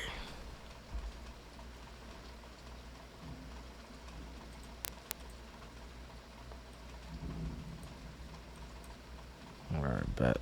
I don't know. I don't know if I watched this one. I think I did watch this one. I'm not sure. I'm really not sure. I don't remember watching it though. I bet we're gonna be watching what happens when you win the lottery. Lock in. You just won the lottery. Congrats. You're f***ed. If you're lucky enough to survive all the lawsuits, betrayals, and murder attempts you're about to face, you might just live long enough to go bankrupt. If you want any chance of this working out, listen carefully. The first thing you need to do is absolutely nothing. Don't tell. Yeah. Nah. If I win the lottery, I'm not saying any fucking thing. I'm not saying anything. I'm just gonna keep bumming around like I do now. I'm not saying shit. One day I might have $20,000. The next day I might have 10. You know, or $50. No one's gonna know. Oh, do you have any money that I can borrow? I'm like, nah, man, I don't got anything. Damn well knowing I got like 20 bands in my bank account. I just ain't saying shit. Don't quit your job or drop out of school, don't buy a GT3 RS, and don't claim your prize. Yet. Most places will give you a few months to grab your check. Let's just say you won in California, which gives you 180 days. We're gonna use this to our advantage, but in the meantime, it is someone's gonna kill that old dude. Someone is gonna... like, you see how he's looking? Someone is gonna kill that old man. Absolutely and utterly imperative that you do not lose your ticket. This actually happened to 7 people. 3 of them didn't survive. Take your ticket and sign the back of it, photocopy it, take selfies with it, record a video with it, put it in a waterproof, fireproof box, then take that box to the bank and put it in a safety deposit box. Now that your ticket's hopefully secure, we need to use this time to prepare a few things. First, we need to hire a professional. I watched a few lottery news segments and found you this guy, Jason Kurland. He's a self-described lottery lawyer that charges $200K up front and a $50K monthly fee. That might sound like a lot, but for legal protection, money management, and tax shielding, this is actually a steal. Plus, yeah, that's not bad. That's not bad. I don't know. He does look a little bit sketchy though. I ain't gonna lie with you. He just got that look in his eyes. You won the $200 million Powerball, so $200K is only 1,000th of your winnings. Now that you have Jason on your team, he's gonna prepare your banking and investment accounts. And of course, he won't withdraw any money without your... Yeah, no. Something sketchy about him. Written We'll consent. see though. But in your We'll very see, first though. meeting, he gives you some bad news. See, the first rule of winning the lottery is to always stay anonymous. But most places won't let you do this. California requires the public disclosure of the winner's full name. And no, a trust won't help you. You're getting fully doxxed, and we need to prepare for that. But first, your phone rings. It's your boss, telling you off for being late to work. Resist the urge to show up to the office with an AR-15 and instead put in a 2-week notice. Leaving on bad terms would just give your coworkers an excuse to sue you. Now back to concealing your identity. Delete your social media. That can happen. Your coworkers can just sue you. What? Yo. Okay. I feel like there's a certain limit or parameter that we have to like say, hey, you can't just sue your coworker for this. Like, you know what I mean? Like, just over some dumb shit. Like, new phone number, make a new email, and change your primary address to a P.O. box. This should help prevent strangers from tracking you down, but an even bigger threat might just be your own family. This guy right here won $20 million, and he used it wisely, starting up a successful gourmet popcorn shop and helping out his loved ones. 9 years later, he was murdered by his sister-in-law. damn, bro. Not even 10 years. If you don't keep your family in check, you might end up getting killed, or even worse, My bad, I misclicked. We're not real. We're... Why? I wouldn't even have told her. You can just tell by looking at that relationship that that's not gonna work out. Of course she divorced So his here's the ass. plan. You decide right now the exact amount you want to dedicate for family and make a trust for it. Once you fund this trust with a portion of your winnings, Jason will take it over. So when your family members come begging, you could just tell them you're not in charge of the money. Let Jason be the bad guy. After a few weeks of preparation and sleepless nights, it's finally time for you to claim your ticket. But here is where a lot of people mess up. The lottery press conference is where you'll be presented with the world's largest stimulus check in front of a horde of reporters who are snapping and publishing nice clean photos of your face right next to the reward for killing you. I'm gonna be honest with you, bro. If this shit happened to me, I'm leaving the country the next day. I'm disappearing off the face of the earth. I'm just gone. Like, I'm gonna be somewhere else. Yeah, no. It's gonna be an exciting event. I mean, look how happy this guy is. He just won $1 million. No. One of these motherfuckers right here gonna kill him. You see that smile on her face? Look, you see that little goddamn grin on her face. See, look at Unc. Unc got that grin on his face. Shit. Doesn't know it yet, but 1 month after taking this photo, he's gonna mysteriously die of cyanide. What did I tell you? Died of cyanide poisoning. What did I tell you? And I guarantee you it was one of the girls. Probably poisoning his food. Poisoning. No suspect was ever found. In unrelated news, these two women inherited all of his winnings. In completely... We're not real. How did I know? I saw them grins on their face. I saw them grins on them face. The two women just happened to inherit the $1 million bag. And I guarantee you it was split 50-50. Related news, this woman prepared the last meal he ate before he died. Anyway, what I'm trying to say is that the press conference might not be optimal for you. Luckily, there are some genius tactics you can use to reduce its potential harm. Renting a car will stop people from tracking your license plate. Wearing a disguise will lower your profile as long as it's not ridiculous enough to go viral. But the smartest way to handle your press conference is by not going. You're not required to show up for your media appearance. The massive check with your name on it will still get put on the news, you just won't be in the shot. Instead, you'll go to the lottery office without any cameras and quietly grab your normal size check. But as you hold the piece of paper that's about to change your life, the first thing you'll notice is that the amount is a lot lower than you expected. See, there are two ways to claim your prize when you win the lottery. If you want the full advertised amount, you need to take the annuity, which means your prize gets paid out over the course of 29 years. But you took your prize in the more popular lump sum, where you get all the money at once, but it'll be just around half of the total jackpot. Yeah, depending on how much you get paid, I'm gonna take the annuity. In any situation, I'm taking the annuity, because then I can be like, oh, I already spent the annuity that I got this month or this year or whatever the case may be.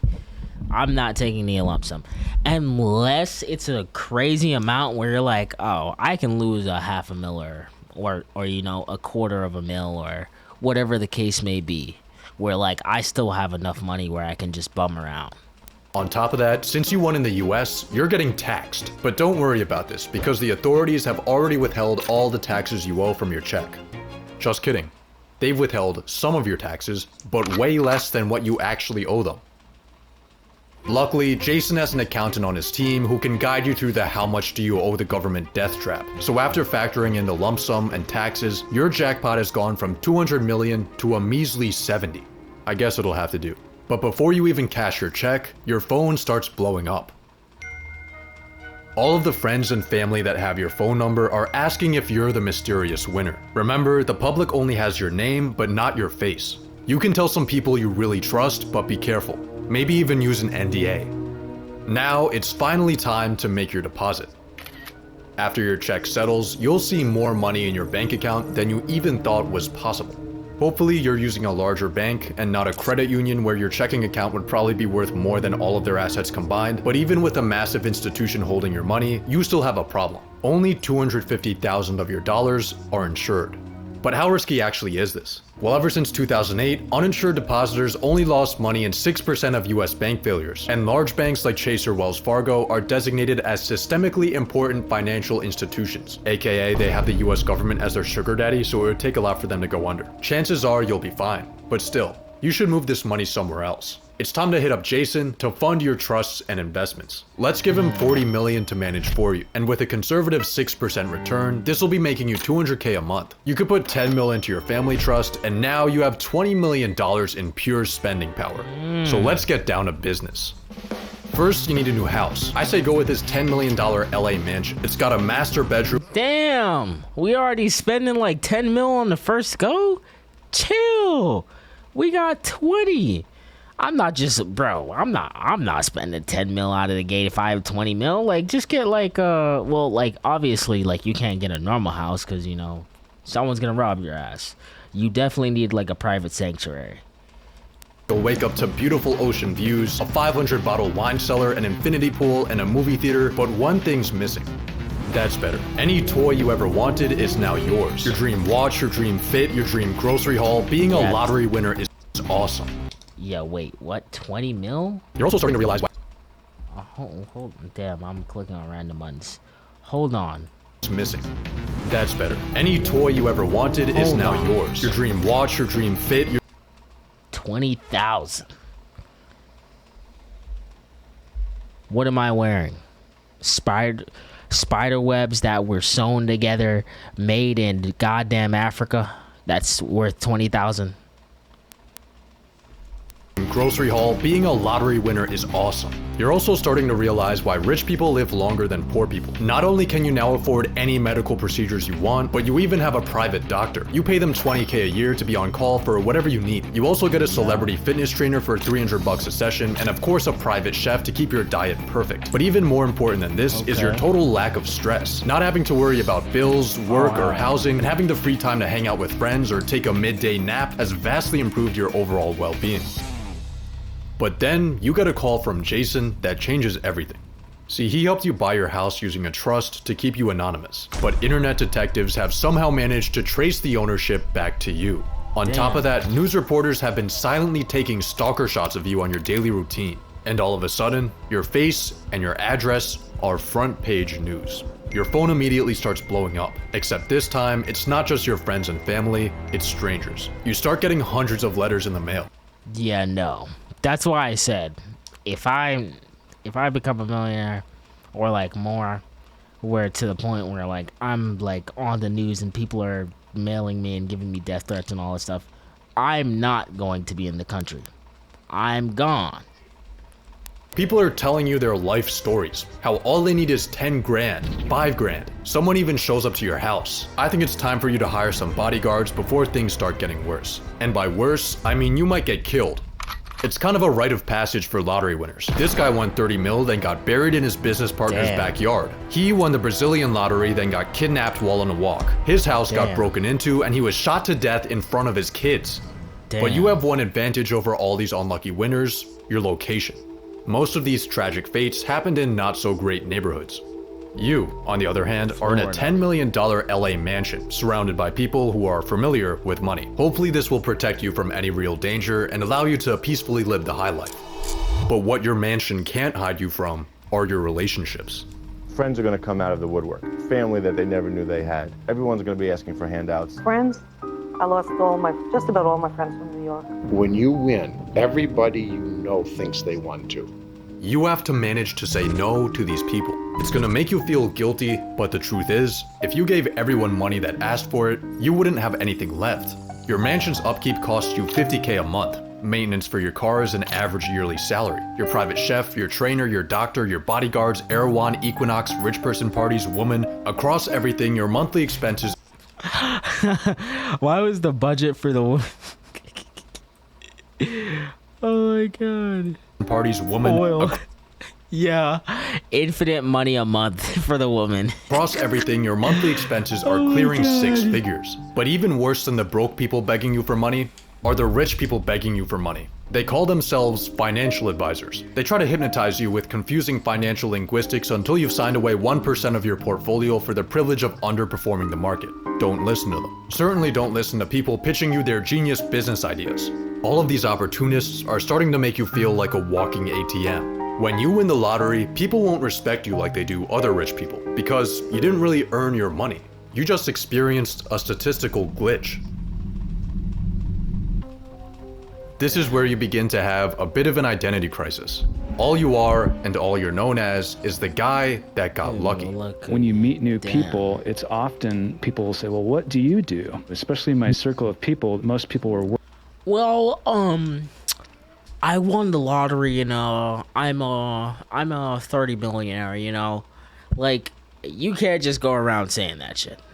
Cause then, like, people are just gonna see you as the dude, like the dude who got a handout, you know what I mean? Not the dude who, well, I'm a stockbroker who has my own stock agency and I make over 20 million a year. I offer subscription, like, when you say something like that, people are more likely to be like, oh, you know, like, that's a cool guy. Oh, that's the guy who like, you know, who got a handout.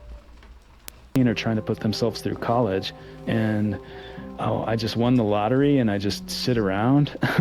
That's not something that I wanted to say. One day, as you're contemplating the meaning of life, a mysterious man walks up to you, and he's here to inform you that you're being sued. A random guy you've never seen in your life is claiming that he bought your ticket, and he's coming for all of your winnings. He's gonna bring full. I'm the winner. God took me to that gas station.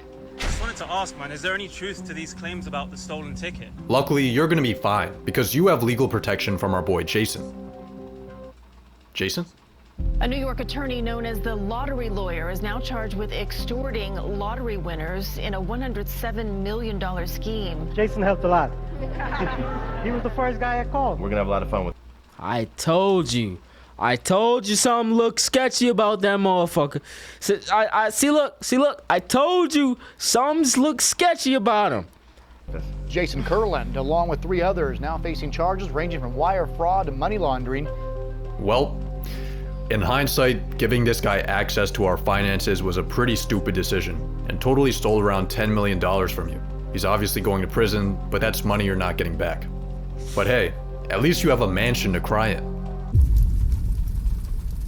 Damn. 30,000 people have been ordered to evacuate their homes because of a wildfire tearing through wealthy suburbs of Los Angeles. Among the thousands of people in Southern California who have lost homes in the wildfires is the winner of the biggest lottery jackpot in history. Just when you think things can't get any worse, you suffer the same fate as $2 billion Powerball winner Edwin Castro, and for some reason a large amount of lottery winners, your multi-million-dollar house burns to the ground. It seems like your luck has run. Well, that's because they've chose, like, probably the most, like, worst places to live in. Why LA? Why would I want to live there? I damn near would never live there. Not by choice. Why, as a millionaire, you could go anywhere? Why LA? You're getting sued, you've been robbed of millions, and your home is gone. Your misfortune is, of course, front page news. Everyone loves a good downfall. And to you, you've become just another lottery failure. Or have you? Some sources claim that 70% of lottery winners go bankrupt. Others say that it's 1 in 3. Which is it? The correct answer is neither. Both of those statistics have been completely debunked. Winning the lottery tends to get painted as a curse, but in reality, it turns out that stumbling into millions of dollars is actually pretty great. Real studies have shown that lottery winners are healthier and live longer. They have a lower chance of being overweight. They have higher long-term life satisfaction. They don't get socially isolated, instead they spend more time with friends. One study found that in a 5-year time span, only 5.5% of observed lottery winners went bankrupt, and these were even based on smaller wins. You're actually at a higher risk of bankruptcy if your neighbor wins the lottery. Most lottery winners don't get assassinated. Most lottery winners don't go broke. Most lottery winners get freedom, health, and happiness. So when you win the lottery, here are the final steps you need to take. Fire Jason Kurland, cash that home insurance check, win your lawsuit, move somewhere far away, and relax. Because you were never fucked. Most lottery winners aren't. But maybe it just makes us feel better if we think they are. WVid. Hell yeah. Yeah, no, but like that's crazy. No, I ain't even gonna lie with you. That's crazy. Oh, let's see. Alright, my camera is good. Alright. Well guys, I'm gonna call it quits for today. That was the end of the stream. I hope you guys enjoy this vid. Alright, VOD is gonna be uploaded on the YouTube VOD channel below. If you're on YouTube, they're gonna be on this main channel, whatever video I decide to upload later on. Make sure to like and subscribe. And guys, hope you enjoy this. And peace.